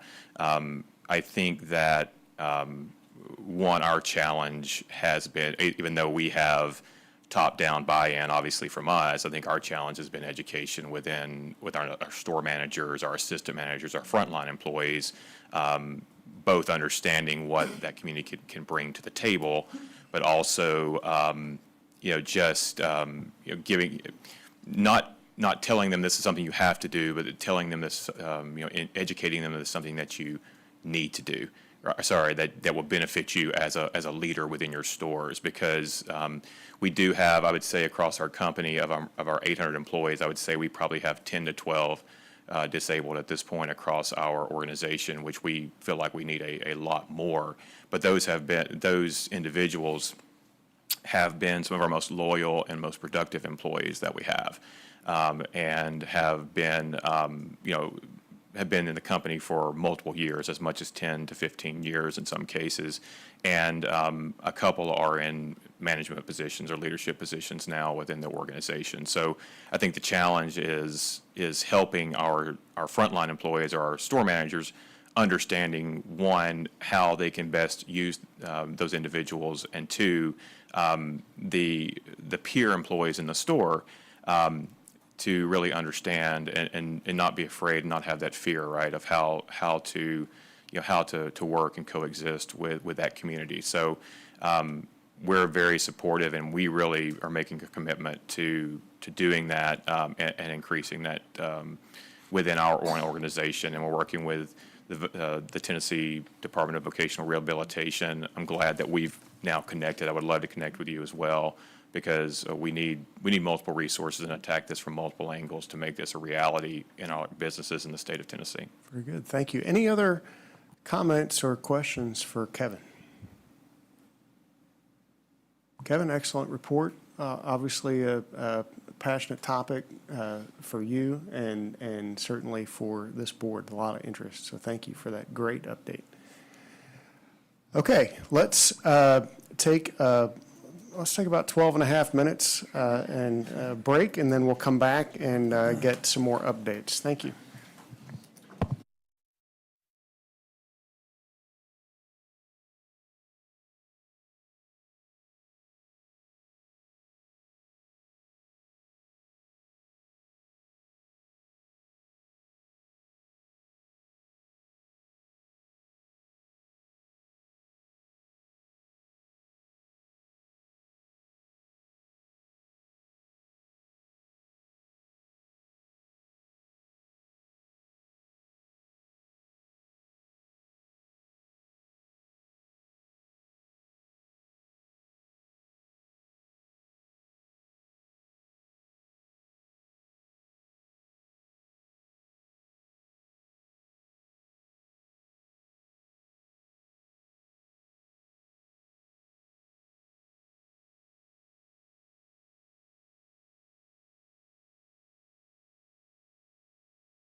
Commissioner Steve Plale. What do you have to tell us today? A lot. I feel like I always do when I have the pleasure of presenting to the board. So good morning. It's still morning. Steve Plale, Assistant Commissioner for Workforce Services here at the Department of Labor and Workforce Development. The biggest portion of the presentation this morning is actually going to be handled by our partnership with UTCIS and Tamara Parsons. But before we do that, I would be remiss if I didn't talk about a couple of things that are going on in workforce services and things that are happening here very soon. One, if you'll remember to our last board meeting, and actually Kevin mentioned it a little bit earlier as well, around the convenings, the regional workforce system convenings. We have been engaging in those. These are grand divisional or grand region convenings that have been taking place. West and Middle Tennessee have already occurred, and we've had quite a few of those. But then next week, thank you, Chris, for pulling that up. Appreciate that. I didn't ask you to do that. You just did it. That's great. The East Tennessee convening is actually happening next week. So these are all of our 3 East Tennessee local workforce development areas. We have, during those convenings over 2 days, we'll have partners from across the workforce system that'll be engaging with us in Knoxville. And so really looking forward to that. We'll have board staff, board members, local practitioners, economic community development partners, post-secondary partners. A lot of different folks who engage in the workforce system will be a part of that conversation and have been already in West and Middle Tennessee. So from both of those two, we've had about 250 practitioners or partners from across West and Middle Tennessee. We'll have about another 130 next week in East Tennessee joining us as well. The other events that are happening very soon that I want to make sure everyone is aware of is actually here in 2 weeks, and that is National Apprenticeship Week. National Apprenticeship Week designated nationally. We celebrate that here in Tennessee as well and participate in that. And we are doing so this year with our first in-person conferences. Again, regionally focused. We'll be in East Tennessee with an in-person conference. So if you're from East Tennessee or live in East Tennessee and want to join us for that, we would welcome you. You can go onto the tn.gov/apprenticeshiptn website and you can register. That's pulled up here. It is November the 15th, Tuesday the 15th, from 10 to noon. And then here in Middle Tennessee will be on Wednesday the 16th, actually here in this room in the Pearl Center. Again, 10 to noon, and then on the 17th, Thursday, in Memphis at Atlantic Track. Atlantic Track is one of our apprenticeship partners and have several apprenticeship programs and a lot of registered apprenticeships and apprentices in Memphis. We'll be there for the West Tennessee Apprenticeship Conference. So really excited about those and wanted to make sure everyone here was aware. We would love to have you attend if you are available and your schedule permits. With that, we're actually going to switch gears a little bit, and I'm going to bring up Tamara Fields Parsons. Tamara is a representative of the University of Tennessee Center for Industrial Services. We have been working with UTCIS over the last several months to conduct a lot of different work, and this partnership is continuing to evolve.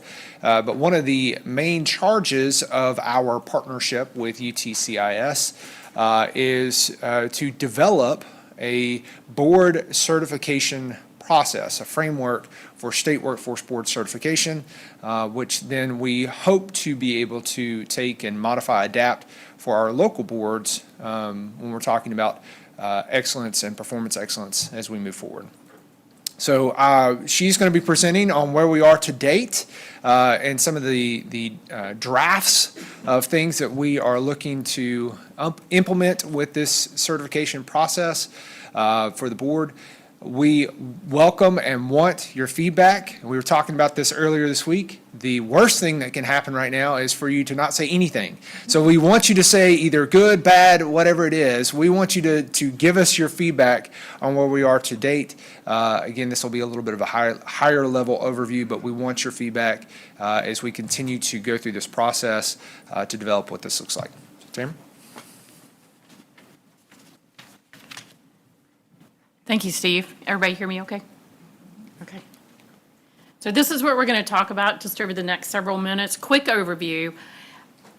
I'm going to focus on the certification program structure, how it's actually organized and managed, and then the key steps towards execution, actually putting it in place. So what is board certification? You may recall after your August meeting, you had a handout that just gave you a real high-level view of some of the benefits and the reasons why certification might be advantageous. So just as a quick reminder, when we say certification, what we're really referring to is a method or a methodical approach. Now, I've heard that word approach a lot today, so I know you don't need an education on that.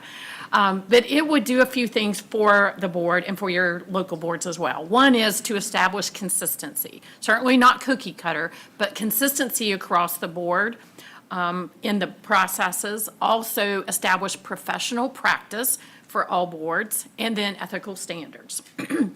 Many times a board will find that these things are already in place. A certification program formalizes those things so that you can replicate them as appropriate. Outlines an accepted body of knowledge or standard content, if you will, for both the state and the local boards. Provides targeted opportunities for professional development of board members. That's one of the things that when we first came into working with this division, we were told that the board was interested in professional development, and then also formally certifies adherence to best practice. So what are some of the benefits of going through that? Because it's going to take a little bit of time. It's going to take a little bit of energy. The benefits would be that set of systematic, repeatable processes and a set of essential skills across all boards.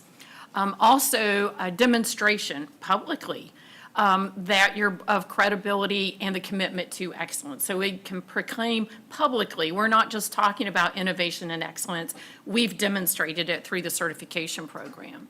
It also ensures in a process-oriented way that the legal responsibilities of all boards are integrated into the board responsibilities. So the way that you would operate as a certified board ensures that you're meeting your responsibilities. Promotes accountability by delineating who does what. And then also recognizes various levels, we'll talk about this in a moment, of competence as well as expertise. And then finally, we believe there's great potential that it may prepare the board to pursue some new grant funding opportunities. So you're in a position to not only be performing at an expertise level, but you've got the certification that demonstrates that, and that could definitely open the doors to some additional opportunities. So I want to spend the rest of the time going into a little bit more detail about the structure, because I would imagine the structure and the execution of a certification program is probably where you have your greatest interest. So the structure really is made up of 4 different components, and I'm going to dig into these just a little bit. The elements of certification. This would be actually the content, the knowledge that would be addressed through a formal certification program. The standards or the specifics within each one of those elements. Demonstration of competence, what it would take or what it means to be competent, and how that looks within and across boards. And then finally, how you might recognize the different levels of achievement. This is actually in your handout or your supplement if you want to look at it closer for any type of detail later on. But when we talk about the structure of the certification, what we have prepared as a draft starts out with the elements of certification. And I'm going to, you've got a handout that actually goes into great detail about that. I'm going to talk about that in a moment.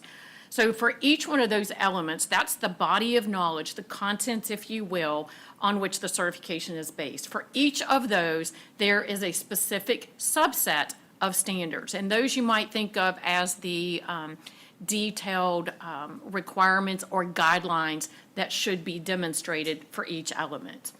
For each standard, there is a method or methods, multiple methods, where you are able to demonstrate competence. And those are incremental.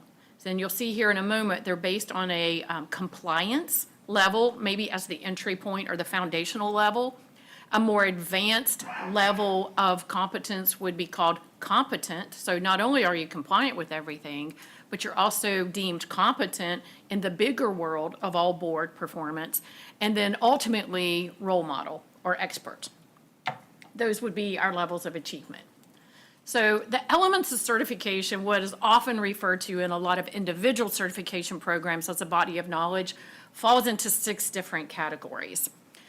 Board structure, roles, and relationships, which is built squarely upon some of your existing documents. For example, the WIOA.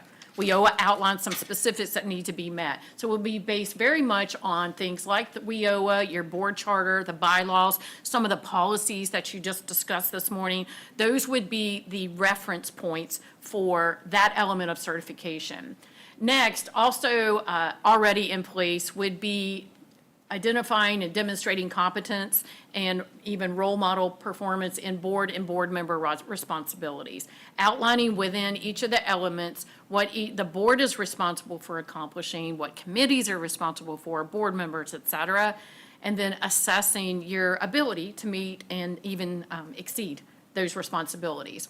When we get into these next 4 elements of certification, you're going to see a combination of things that are already in place, such as your bylaws and charters, with something that we've heard mentioned before in prior meetings, and that is the foundation for the certification truly lies within the Baldrige performance criteria. So it's the framework for excellence by Baldrige, which is produced by the National Institute of Standards and Technology.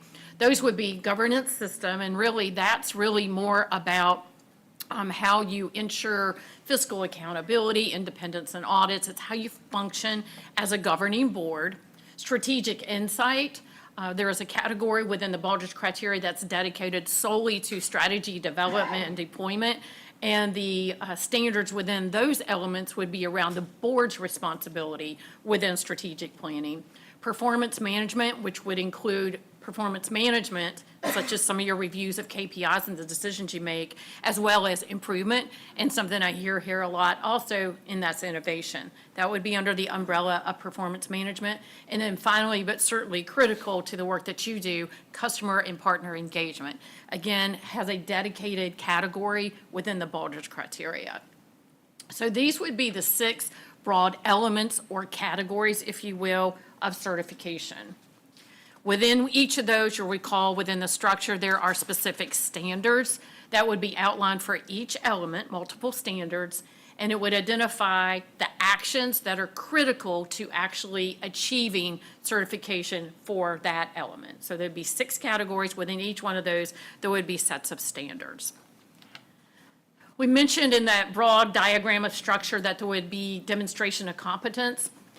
This is just some really standard kind of process language here, and I will tell you some in your feedback, if any of the words don't ring true to you and you think another word is better, that's important, so don't hesitate to share that type of feedback with us. But demonstration of confidence at the most basic level, in order to be compliant, for example, you would want to have a process in place. So that would be that compliant level of competence would be that you actually have a process in place or a policy that indicates the process. As you advance higher up, if you will, into levels of achievement, the process, you would want to make sure it's followed consistently. It's one thing to have a process outlined in a policy. It's another if people are aware of it and they follow it.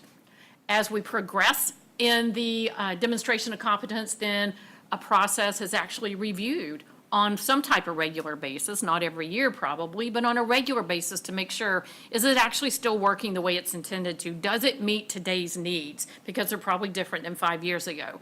That would be a higher level of competence. And then finally, if everything is in place here, the process is in place, it's followed consistently, it's evaluated, and it's also working. It's achieving the goals of the board, then that would be the highest level of competence that can be demonstrated. Any questions so far? So finally, within that structure, the last portion was levels of achievement. And we wanted these terms to be just very descriptive and not anything fancy, and say what they mean. And I think we've achieved that. But again, if you have any feedback on that, let us know. At the first level of achievement, it would be compliant. Certainly the goal for all boards is to be compliant in each of those elements of certification. When you go above and beyond that entry level or foundational level, then a board might be seen as competent, and not necessarily competent overall. You can be competent within 3 elements and maybe compliant within 2 and role model within 1. It needs to be very accurate assessment of where you're at. So compliant, competent, and then ultimately role model. So that would be, you've demonstrated all 4 levels of competency, if you will, for each of those elements, and you're probably a board from which other boards and organizations could learn a lot. So really experts in what you do. This is just a little bit more detail. It's basically putting on a screen what I just said. So a description, if you will, of the levels of achievement. This is also included in that supplemental handout if you wanted to reference it later. So that was my quick review of what we have in mind for the structure. I did want to let you know also we have an example in your supplemental handout of what this might look like for one of the standards for strategy, and that hopefully that will help it look real life for you. So I want to jump into execution here and what that might look like as we move forward. So how will certification be determined? So it's one thing to have the body of knowledge and the standards. How do you actually get from that to knowing at what level you're performing and whether or not a board should be certified? So we've got some steps outlined here in draft format. One is certification examiners. I've got a little bitty print here in the footnote, but it's important for certification to have some credibility or validity that is attached to it, and that typically is from a group that is made up of some external individuals as well as some internal subject matter experts to give a complete picture. So certification examiners, we would recommend some experienced examiners that are familiar with this criteria. So a Baldrige state or national examiner or 2 as part of that team, but not the complete team, I think would probably be an ideal recommendation. So those examiners would review information provided by both the board and the Workforce Services Division that demonstrates your competence based on the specific standards. Next, the certification examiner team, which I would think a good functioning team would probably number around 4 or 5 individuals. They would prepare a certification assessment report, which would outline for each of the standards your level of your demonstration of competence and the proposed or recommended level of achievement. So you get a really good picture of where you are as a board as a whole, not as individuals. I want to make that clear, as a whole. And then the certification review team would recommend the certification level either at compliant overall, compliant, competent, or role model, given the holistic view of all 6 elements. And then, really important, should never be skipped, the board should celebrate the certification level, because if you want to talk about innovative, the board undertaking the design and development of a program like this, and then taking the step to execute it and follow through on it, truly is innovative in itself. So certainly deserves some celebration. Recommend that you analyze your report and certainly not attack everything on there that might not be role model quite yet, but pick out which ones are important for the board to move forward.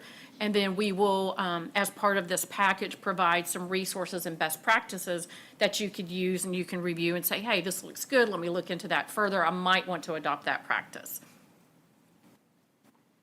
So, given all of that, what might be the most important next steps over the next year or so to put this in place? Over the next 60 days, what would need to occur would be a board self-assessment survey to be finalized. Within your supplemental handout, you have a draft. One of the things we have talked about is how important it is to create a baseline before you get started. So this self-assessment survey is not about individuals, it's about how the state board functions as a whole. I think there's 12 questions on there, probably takes about 5 or 6 minutes to complete. I would it's going to be critical to have your feedback on that, because it would be a self-assessment of your board, and it would be your tool, certainly not graded or anything else, but it would create a baseline. That's in your handout. And then also for UTCIS to continue the partnership through the end of December to finalize the certification deployment plan, and you can imagine that that's pretty detailed. Starting in January for the first quarter, what we would recommend for full execution would be to conduct that survey, to create your baseline, to provide some orientation and guidance to both the board members as well as Workforce Services Division staff around the certification elements and standards, what they mean. Because if you're going to assess yourself against elements and standards, you certainly deserve to understand what they are and what they mean. As well as the process for review, because we want you to not only participate in that, but trust it and ultimately look forward to what that report will provide to you. Identify the certification examiners and the team. So that team needs to be formed as well as trained up and ready to go. And then draft a policy. As a board policy, a recommendation would be that you would have a policy that outlines what the certification process is and how it might be followed, because I do understand that ultimately the goal is to be able to deploy that, pilot that with one local board and deploy it across the state, and then probably hold it up as a model for other state organizations. And then the rest of the year, in order to get this fully executed, the first certification assessment would be conducted probably starting sometime in March or April. Getting feedback. An element of improvement is always getting feedback and using that to make it better, so we'd want to make sure that we do that in a very efficient way. The certification team would then determine the level of achievement. You would receive your first certification assessment report and achievement level, and then work towards taking that information and, as appropriate, creating the local board assessment process. Any questions on that execution or rollout plan? So just confirming, we'd have our first results by this time next year? Yes, sir. Okay. Any other questions about that? Yes, Commissioner.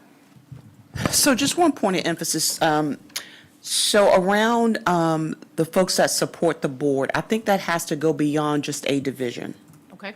Because the support team for the board extends to adult education, it extends to human services, and that's significant because the role of the State Workforce Board is to oversee a system, not a program. And so I would just offer that, I think those different perspectives should be looked upon, because I think if we can broaden that, it's ultimately going to really help with the certification to make sure that this board and subsequently the local boards understand the system, because we're galvanizing around a system and not just within the agency.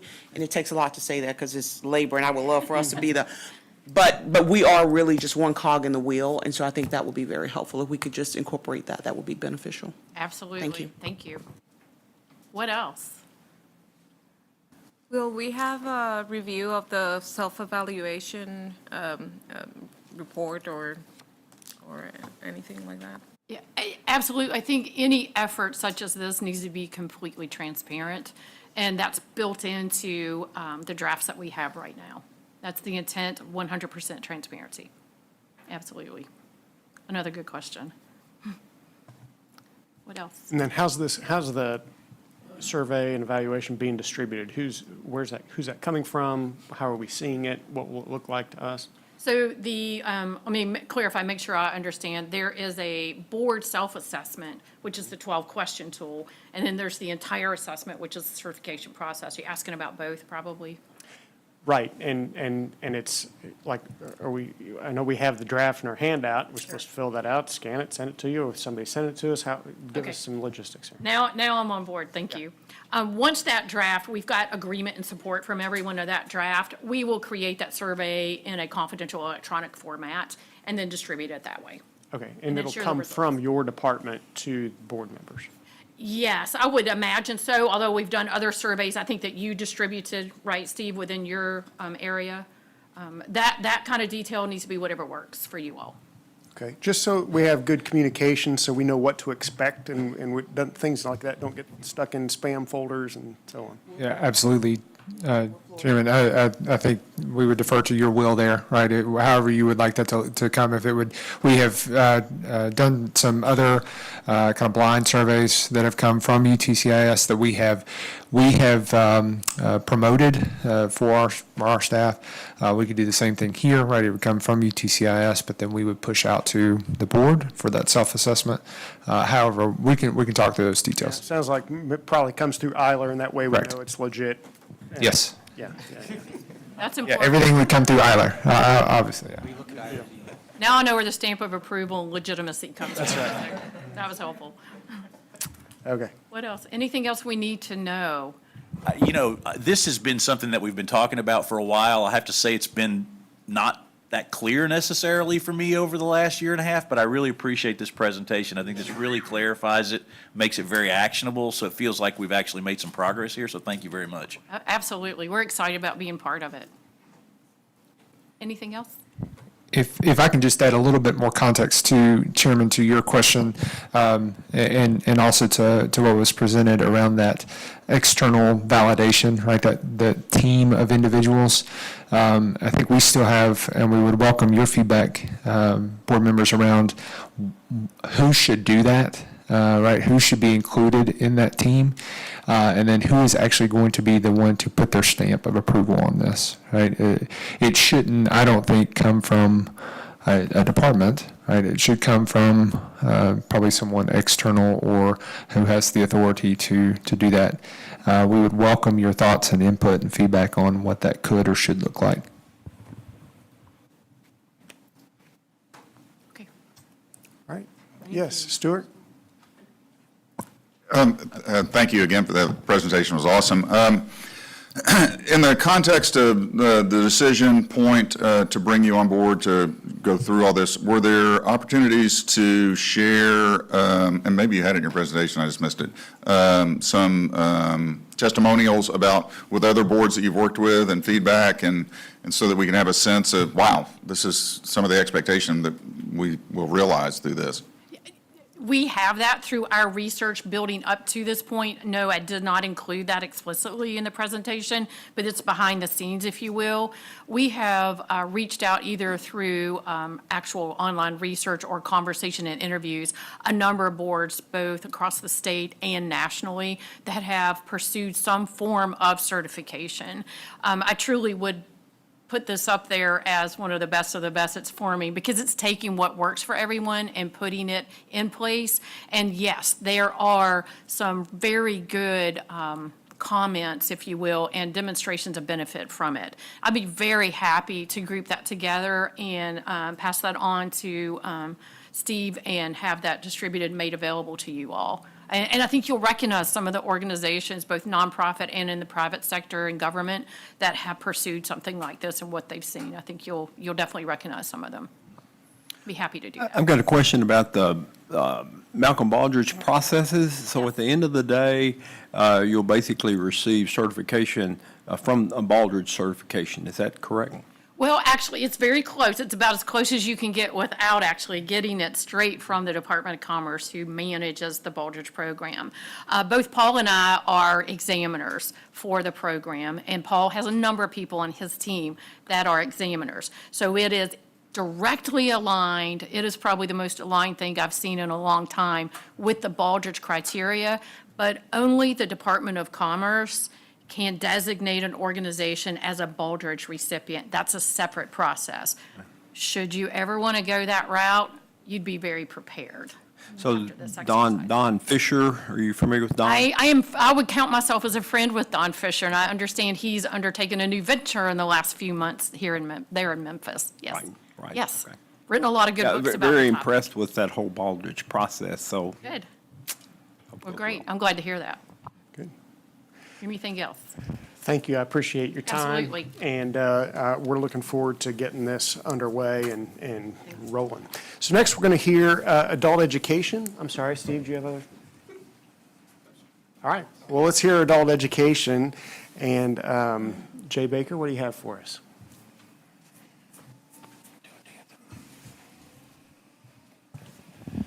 Thank you very much, Chairman Barry, members of the board. I'm excited to give you a very brief update on where we are with this project that I first announced about a year ago now to this board, which is our alternate pathways to a Tennessee high school equivalency diploma. So I want to give you a quick kind of just reminder of what this was all about and tell you where we are in the process.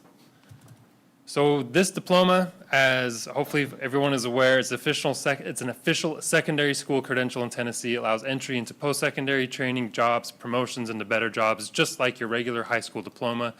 As the commissioner alluded to earlier, we have around 430,000 working-age Tennesseans without this credential currently. And our department, specifically the Adult Education Division, oversees high school equivalency preparation programs across the state and the issuance of those diplomas. Currently, the HiSET exam is the only option for earning this credential in the state of Tennessee, and that's that multiple choice bubble-in assessment that we all know and love. So we are seeking to expand to have additional options for our learners.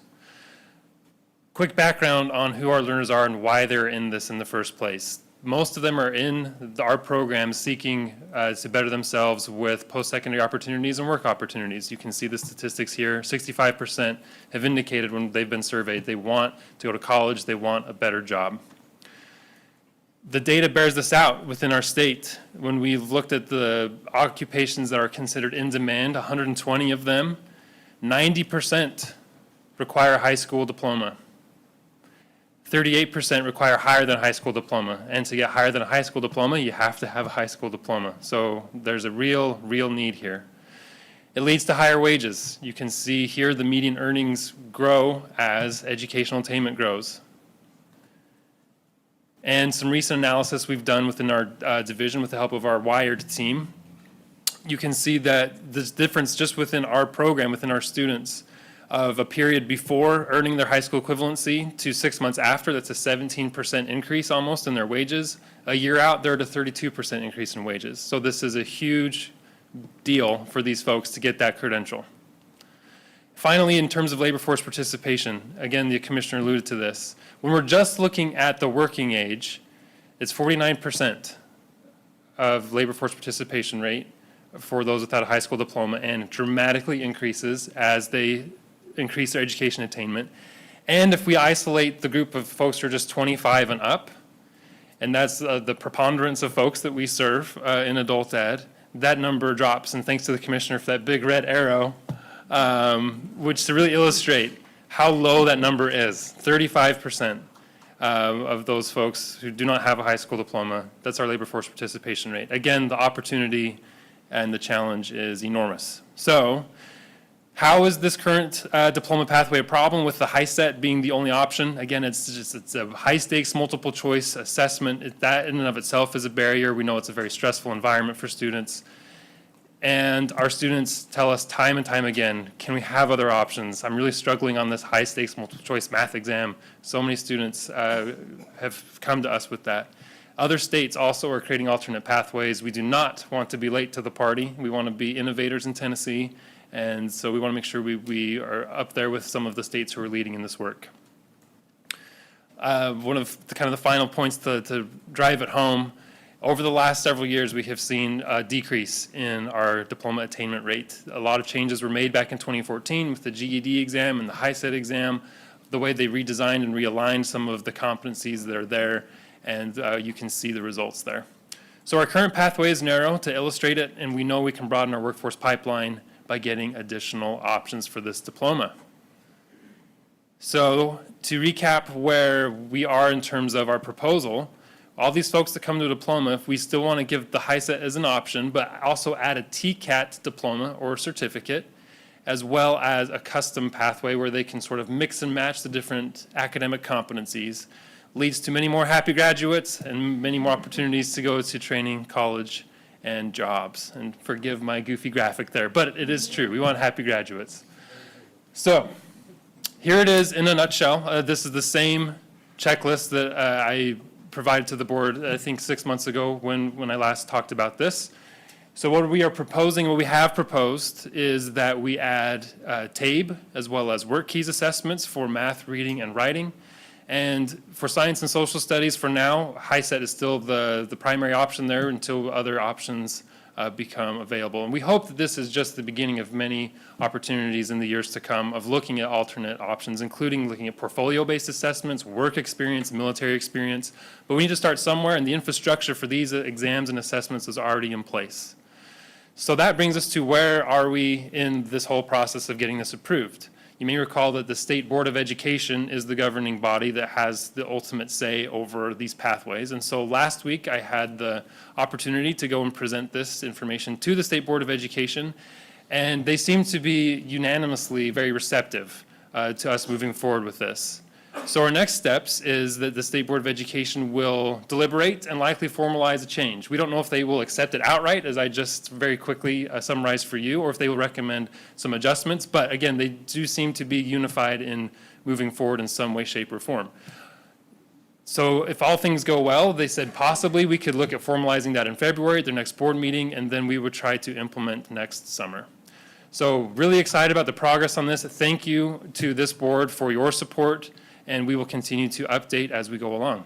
I'd be happy to take any questions. I'm happy to finally see an implementation date on there, and let's. Me too, Chairman Barry, thank you. Slowing that down. Just one question. Yes. This testing, is this going to be done at the American Job Centers, or how does one know and find out about if it's approved, and let's hope that it is? How does an individual who may be in that situation, how do they learn about taking the opportunity and getting that credential? Yeah, so the logistics of where the testing would occur is something we still need to work through. Right now, we have a lot of infrastructure for HiSET testing. Some of that does occur in American Job Centers, even our mobile career centers that go around, and in different schools and colleges and test centers across the state. So we certainly want to leverage what's already there. We give the TABE as a rule of thumb to all of our students who come into our adult basic education program. And so obviously there's things we need to consider in terms of tightening up the administrative practices to make sure everything is kosher there.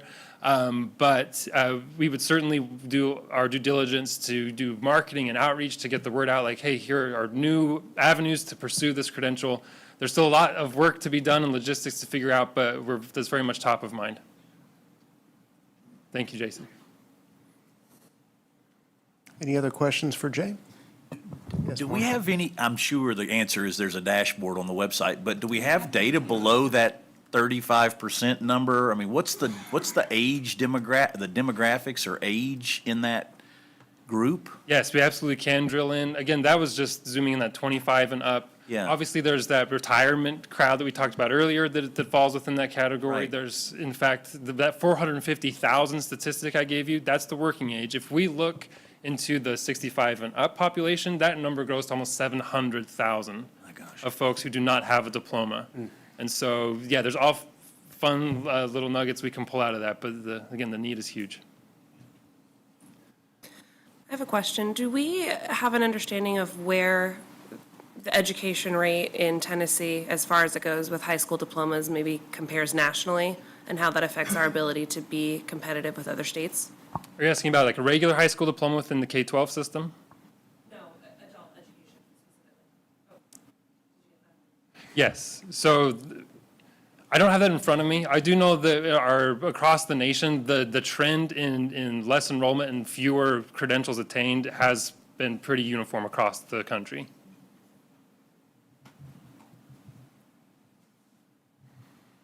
Good questions. I like to see the progress. Thank you for the good report, Jay. Thank you, Chairman. Appreciate it. Okay, let's hear next from Brooksy Carlton. She's the Assistant Commissioner of Rural Development and would love to hear your update.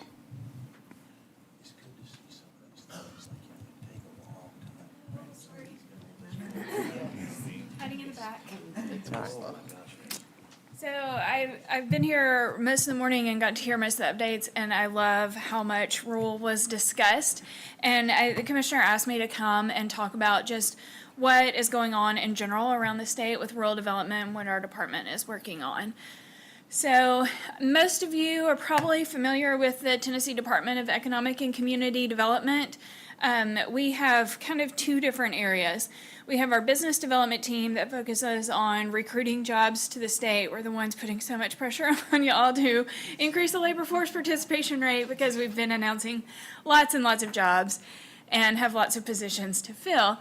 So our business development team, this is kind of our snapshot from our 2021. It was an absolutely incredible year. We will never probably top 2021. We did 130 project announcements, more than 34,000 job commitments, and 12.8 in capital investment. So part of that was we didn't do much in 2020 because of the pandemic. 2021 was just a huge backlog. And then we had some really big projects that announced. 2022 is a little bit more typical for us. We've done 90 projects so far, 12,000 jobs, and about $5 billion in capital investment. So our goal each year is around, around 20,000 jobs, and we're under that this year. So maybe some big things coming the last couple of months of the year, but we will probably be just a little bit under our goal this year. So we have our business development side that works on expanding jobs, creating new businesses, helping people, creating new jobs. And then we have our community development side. That's the side that I'm on and want to just talk to you a little bit about so you know what's going on with our community development programs. We are kind of basic entry point for any of our programs is the 3-star program. A community has to be certified as 3-star to be able to qualify for any of our other programs.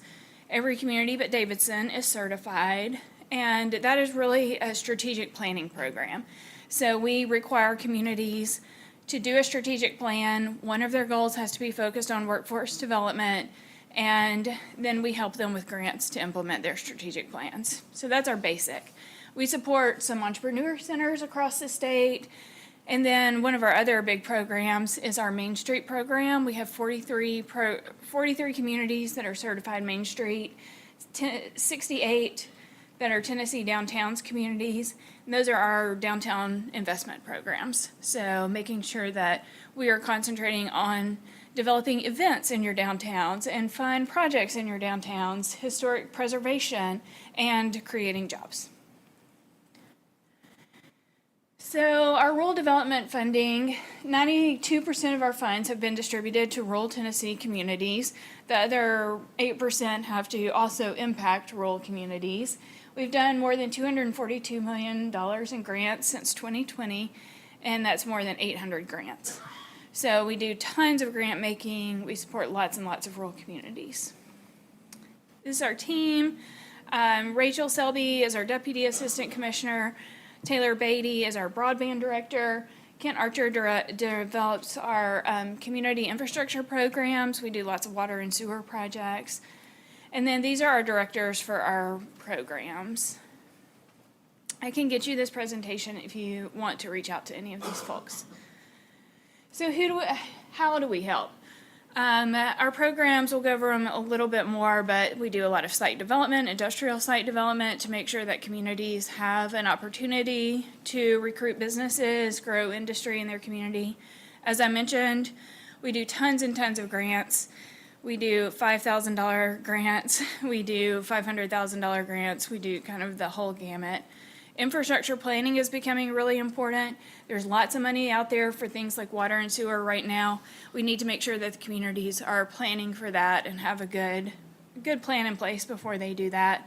We spend a lot of time in communities doing technical assistance. We will go and help write grant applications, help develop strategic plans, things like that. Downtown revitalization. We do some workforce development, trying to step on any toes on that. But to support what y'all are doing.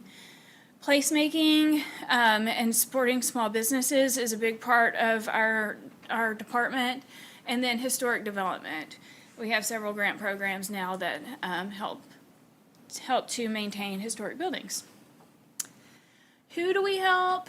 Most of our grants go to cities and counties. Probably 80% of our grants go directly to a city or county. We do lots of technical assistance with the mayors, executives, community leaders. We do a lot of grants to utilities and broadband providers.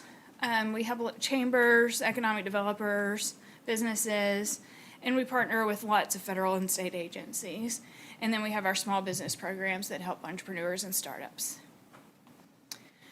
So these are our programs. We kind of divide our programs into two groups, infrastructure and community development. And as I mentioned, doing lots of infrastructure planning right now, hoping to do about $10 million to help communities prepare for infrastructure improvements. The water and sewer systems in Tennessee were built 40, 50, 60, even 70 years ago and have not been kept up with, so we're helping the communities do that. It's not very sexy work, but it is really important to be able to attract jobs. Industrial site development, a lot of our rural communities don't know what a good industrial site looks like. They don't know how to develop a site. So we help them identify potential sites and invest in those sites to make them ready. Broadband accessibility is huge. I'll talk about that a little bit more. Our federal funding, again, a lot of that goes to water and sewer. We also buy fire trucks and ambulances and build community health centers. We do a lot with that federal funding. Appalachian Regional Commission serves the communities in East Tennessee, and the Delta Regional Authority serves communities in West Tennessee with infrastructure, basic public infrastructure, workforce development, tourism development, things like that. And then on our community development programs, again, we have our Main Street and Tennessee Downtowns programs that promote downtown development. We have our 3-star program that I mentioned, that's the basic, our historic preservation, and placemakers, which is for small businesses. I'm going to highlight 3 programs really quick that kind of show some of our biggest things that I thought you might be interested in. Broadband. We just announced $446 million in broadband grants last month, 6 weeks ago. That was all federal money. In the past, we have had $10 to $20 million a year to invest in broadband. It was state money. The federal government really stepped up during the pandemic and sent us lots of money for broadband, so we were able to do $450 million in grants. It's an absolutely insane number, and we're going to serve about 150,000 Tennessee households with that money. We have an additional $50 million available from that federal money for COVID recovery for digital equity, workforce development, affordability, and training. So we will be doing lots of projects over about the next 2 years to make sure that people that have access to broadband now know how to use it, know how important it is, and can take advantage of having that fiber that runs right by their house. We are developing a digital opportunity advisory board. If anyone is particularly interested in broadband access, we would love to have your help with that. In the past, we've done about $200,000 a year for these digital opportunity adoption efforts, and so to expand that from $200,000 to $50 million, we need some experts to tell us what's needed in your communities. So that's what our Digital Opportunity Advisory Board is going to do. And then with the, thank you, then with the bipartisan infrastructure bill, we are probably getting close to $1 billion in additional broadband funding. So we will find out probably in the spring exactly how much money it's going to be, but it will be probably somewhere between $700 million and $1 billion for broadband. So we have lots and lots more coming on broadband. Right now, to prepare for that, we're required to develop a digital equity plan and a 5-year plan that shows how we're going to serve every household in Tennessee with broadband. 3-star, as I mentioned, this is where we kind of tiptoe into workforce development. We do the strategic planning. We bring leaders together to determine their priorities. And workforce development has to be one of the community's priorities. This allows each community to say, here is our workforce issue that we need to focus on, and it may be different than our neighbors, but this is what we're going to focus on. And then we use grant funding to implement those 3-star goals. It's small. We do about 50 projects every cycle, about $2 million worth of grants. We buy a lot of equipment for TCATs. We buy, we've done virtual reality sets. We've done classroom improvements. We've done training for students. So it's a very wide open program. We can basically do whatever the community needs with that program. And then another program that hasn't come up yet is the Blue Oval City Community Meetings. So as you know, Ford and SK announced that they will be creating 5,800 jobs in West Tennessee in 2025, 2026. And the communities around the Blue Oval City project are trying to prepare for how that's going to impact them. So we do a workshop usually every second and fourth Wednesday of the month, sometimes just once a month. We do most of them virtually, we do some in person, and we've just covered a ton of topics for the communities. We've looked at federal grants that are available to help communities with everything from that water and sewer to workforce development. We've had state grants. People come on to talk about what state grants are available. Ford has been on our panel. SK has been on our panel. Walbridge, who is the general contractor for that program, that is building the actual facilities on the site, has been there to talk about how communities or how businesses can subcontract with them and they can work on the site. We've had lessons learned from other communities. Tupelo came and talked about what happened when Toyota located there. We're going to have Spring Hill talk about that, as well as Huntsville.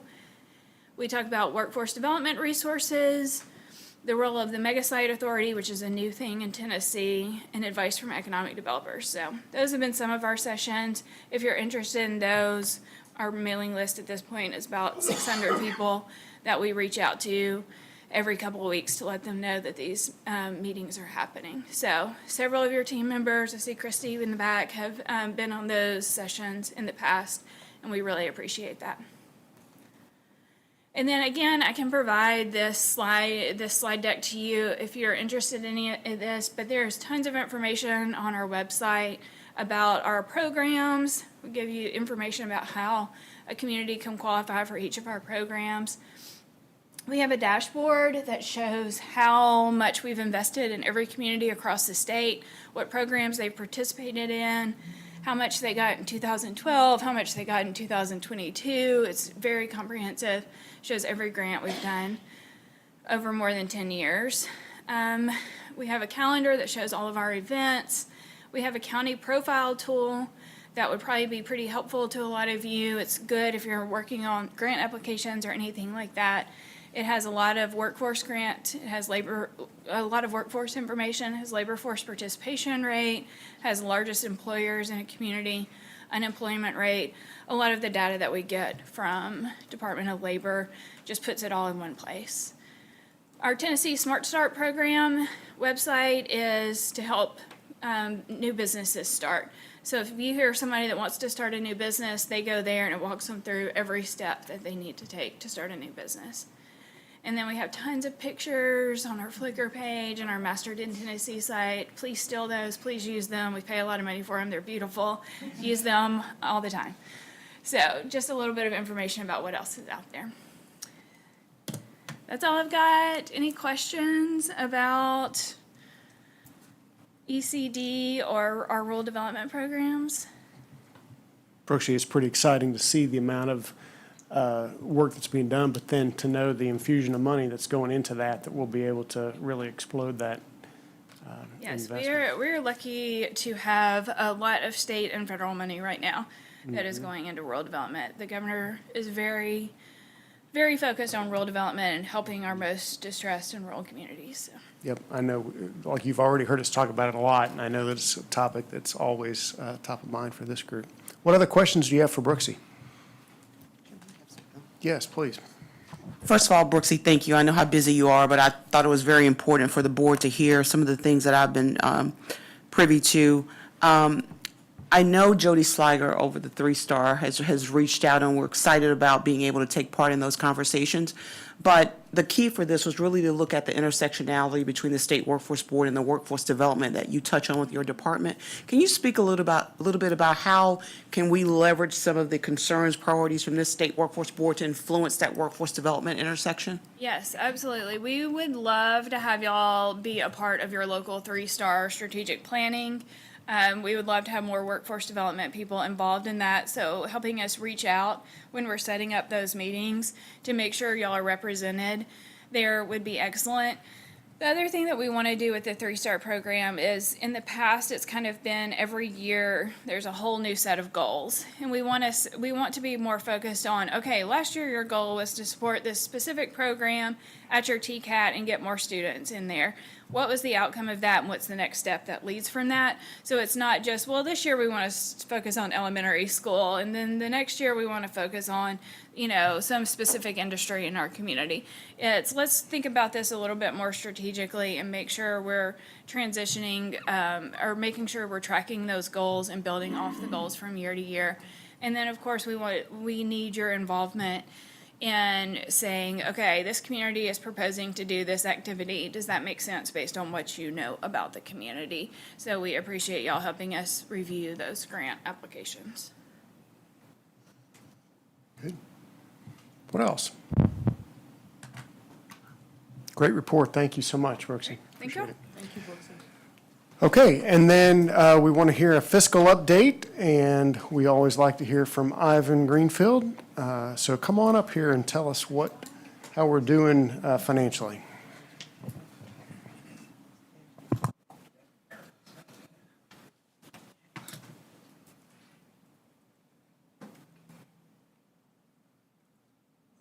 Just testing that.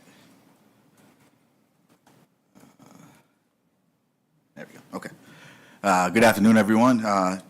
As I always say, I'll be brief and even more brief today. As just to preface our discussion, this board meeting kind of precedes our reporting deadline for first quarter, so some data will not be available, impacting mostly our workforce services numbers, in particular some enrollment and/or performance data. And so some of the slides will be unchanged as a result, but we'll present what we have thus far, right? Okay.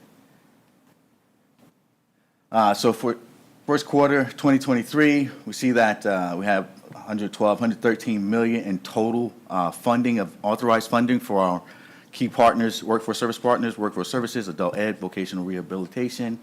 When you look at what that compared to last year, you see that the biggest deficit there is in the way Voc Rehab provides the numbers based on their authorized funding, and the reimbursement is just the same number. And so it'll continue to grow each quarter, and it'll likely end up being something similar to what was provided last year.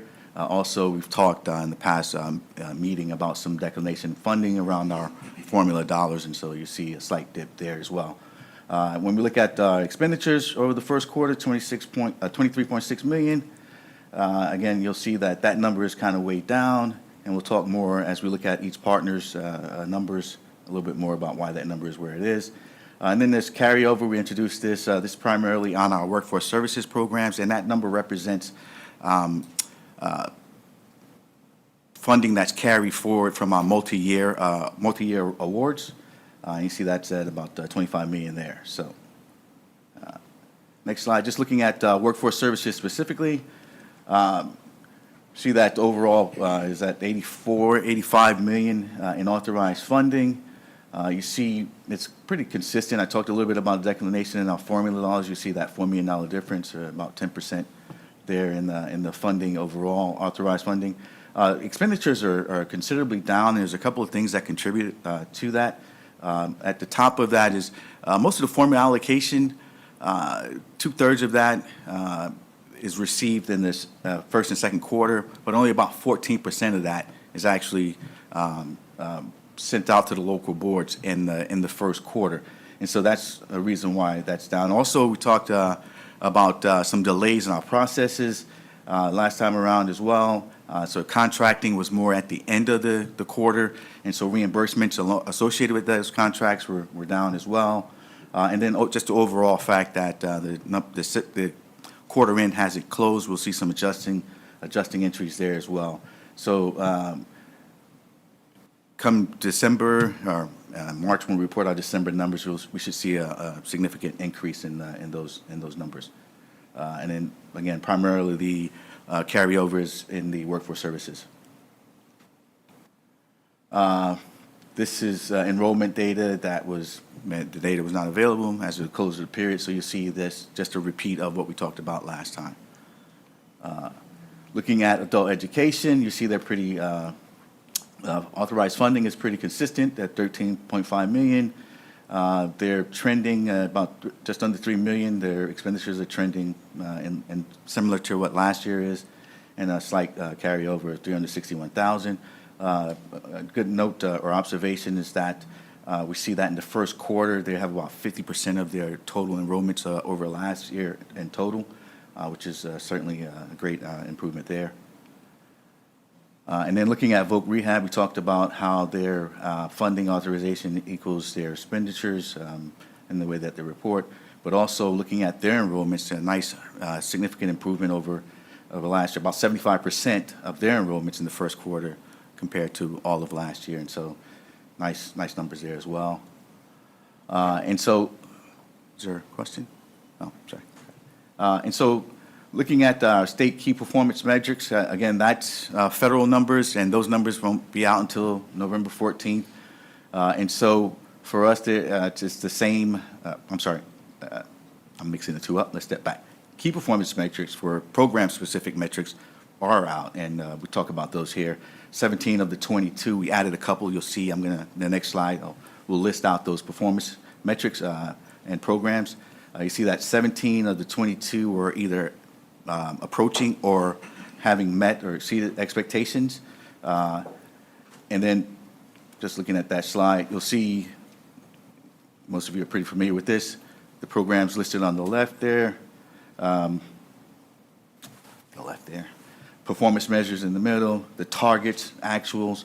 The green represents the 16 of the metrics that are exceeding expectations. These are ranked on an achievement scale that is from 0 to 5, 0 being unacceptable and 5 being best practice. And so you'll see at the top of the list, just apprenticeship and justice involved at 4 times their metrics, which is just really good in that performance.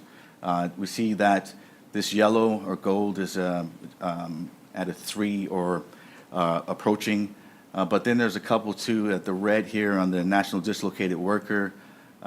That's a new metric. That 121 enrollments is a new metric, and I talked about contracts being delayed in the first quarter, and so they didn't really have the funding in place to administer the program, but in the next quarter, we should see that trend higher, see those numbers trend higher. And then to see that in the senior and in the TANF, the data not available for those, but we should have numbers the next go around for those performance metrics. There's a lot on that, lot to cover. Happy to answer any questions subsequently. What's this achievement number? How do I read that? 5? So, in there, it's negotiated targets that occur each year, right? And so, depending upon where you are in meeting that target, you're either there's percentage 70, 80, 90, and so on. And so, anybody at 90 and I think it's 90 to 105 or something like that is considered a 5, right? That kind of thing. So it's a measure of a percentage of achievement, right? Exactly. Yes. Thank you. And then the federal performance numbers, I jumped ahead. Those numbers we're still waiting, and we'll have those going forward. But what's attached is last quarter's numbers, which we kind of already went through, right? And then the same with the state comparisons. November 14th, that's this little slide here. We'll have those numbers ready for you the next time around. And in closing, challenges, just really point out, this has already been talked about. Our UI administrator talked about just staffing turnover. It's just continuing to be a challenge, losing good people, finding hard to replace them. It's impacting some processes. We talked about contracting and other things impacted by that turnover. We continue to talk about increased partnerships. It's already been talked about in the Align TN convenings that we're having. Just some great partnerships around there, and mostly identifying or bringing awareness to our partners in the system, and then making those connections to those partners, or having a forum where they can make those connections. So it's been really helpful there. We continue our systems integrations with our grants management system and bringing on or implementing our adult education program. And then the continued expansion of our career education, where this program is working behind the walls, if you will. Our justice involved, using this tool, the tablets, to provide training that hopefully helps them get connected to work a lot quicker once released. This represents a significant procurement for us. There's some 7,600 tablets to be deployed across the 95 counties. And we look for that deployment to be starting here in the next couple of weeks with the procurement just being approved. And so, boom. All right. Mic drop for Ivan. Any questions on the financials? Yes, please. If I can make a point just real quickly, one of the things that you heard me talk about in my opening comments was the workforce development funding that is now sitting in commerce and transportation and energy around workforce development. Where we're not seeing that funding is in the formula allocations that's coming to the state. And that's very important to note. We've seen a declination in formula funding, but we've seen an increase in discretionary funding going to other entities that don't specialize in workforce development. So we're kind of left at the state level to try to find out who has the money so that we can go and figure out a way to leverage it. And so we'll be asking in months to come this board to champion with us a message at the federal level that we cannot expect the public workforce system to help launch all of these federal initiatives when you are absolutely eroding our formula funding, but you're relying on the infrastructure. So if you're going to lean on this infrastructure to support these measures, you should fund it. And so that's something that we're going to be talking about. February will be a heavy sort of workforce month. I know we're slotted to spend a lot of time in DC that month, and so I'll absolutely be sharing that back with this board. But I think, certainly using every single soapbox that you can along with us, and maybe that's something in a formalized letter or whatever that looks like. I think I just want to put that on your radar so that you're aware that that's what we're seeing, and that causes us great concern. I think we're good. Thank you. Okay. It's been a full day. Thank you for your attention and participation. Great discussions today, I felt. Take a look at the dates that are on the bottom of your agenda. Make sure that you go ahead and put those on your calendar. Try to work your other schedules around those. Prioritize those to make sure you're getting good attendance at our meetings next year. We've been trying to schedule a new member orientation. We're trying to get that done before the end of the year. We've had a couple of hurdles that are keeping that from happening, but be patient with us. We'll try to get that arranged and make sure that we're getting you into that full orientation if you're a new member. In the meantime, existing members, if you'll kind of rally around those new members and get them acclimated to the best of your ability, that would be great. And then based on the activities coming up this weekend, I thought I might ask Steve and Dwayne to lead us in a rousing chorus of Rocky Top. Rocky Top! All right. Go Vols. Any other questions or comments? All right. Oh, that's the wrong. Just remember where your bread is buttered. Thank you very much. All right, we better adjourn this. Anybody want to make a motion to do that? Okay, I heard Marshall in a second. Okay, thank you, and nobody's going to disapprove that. So we're going to say that we're adjourned. Thank you very much.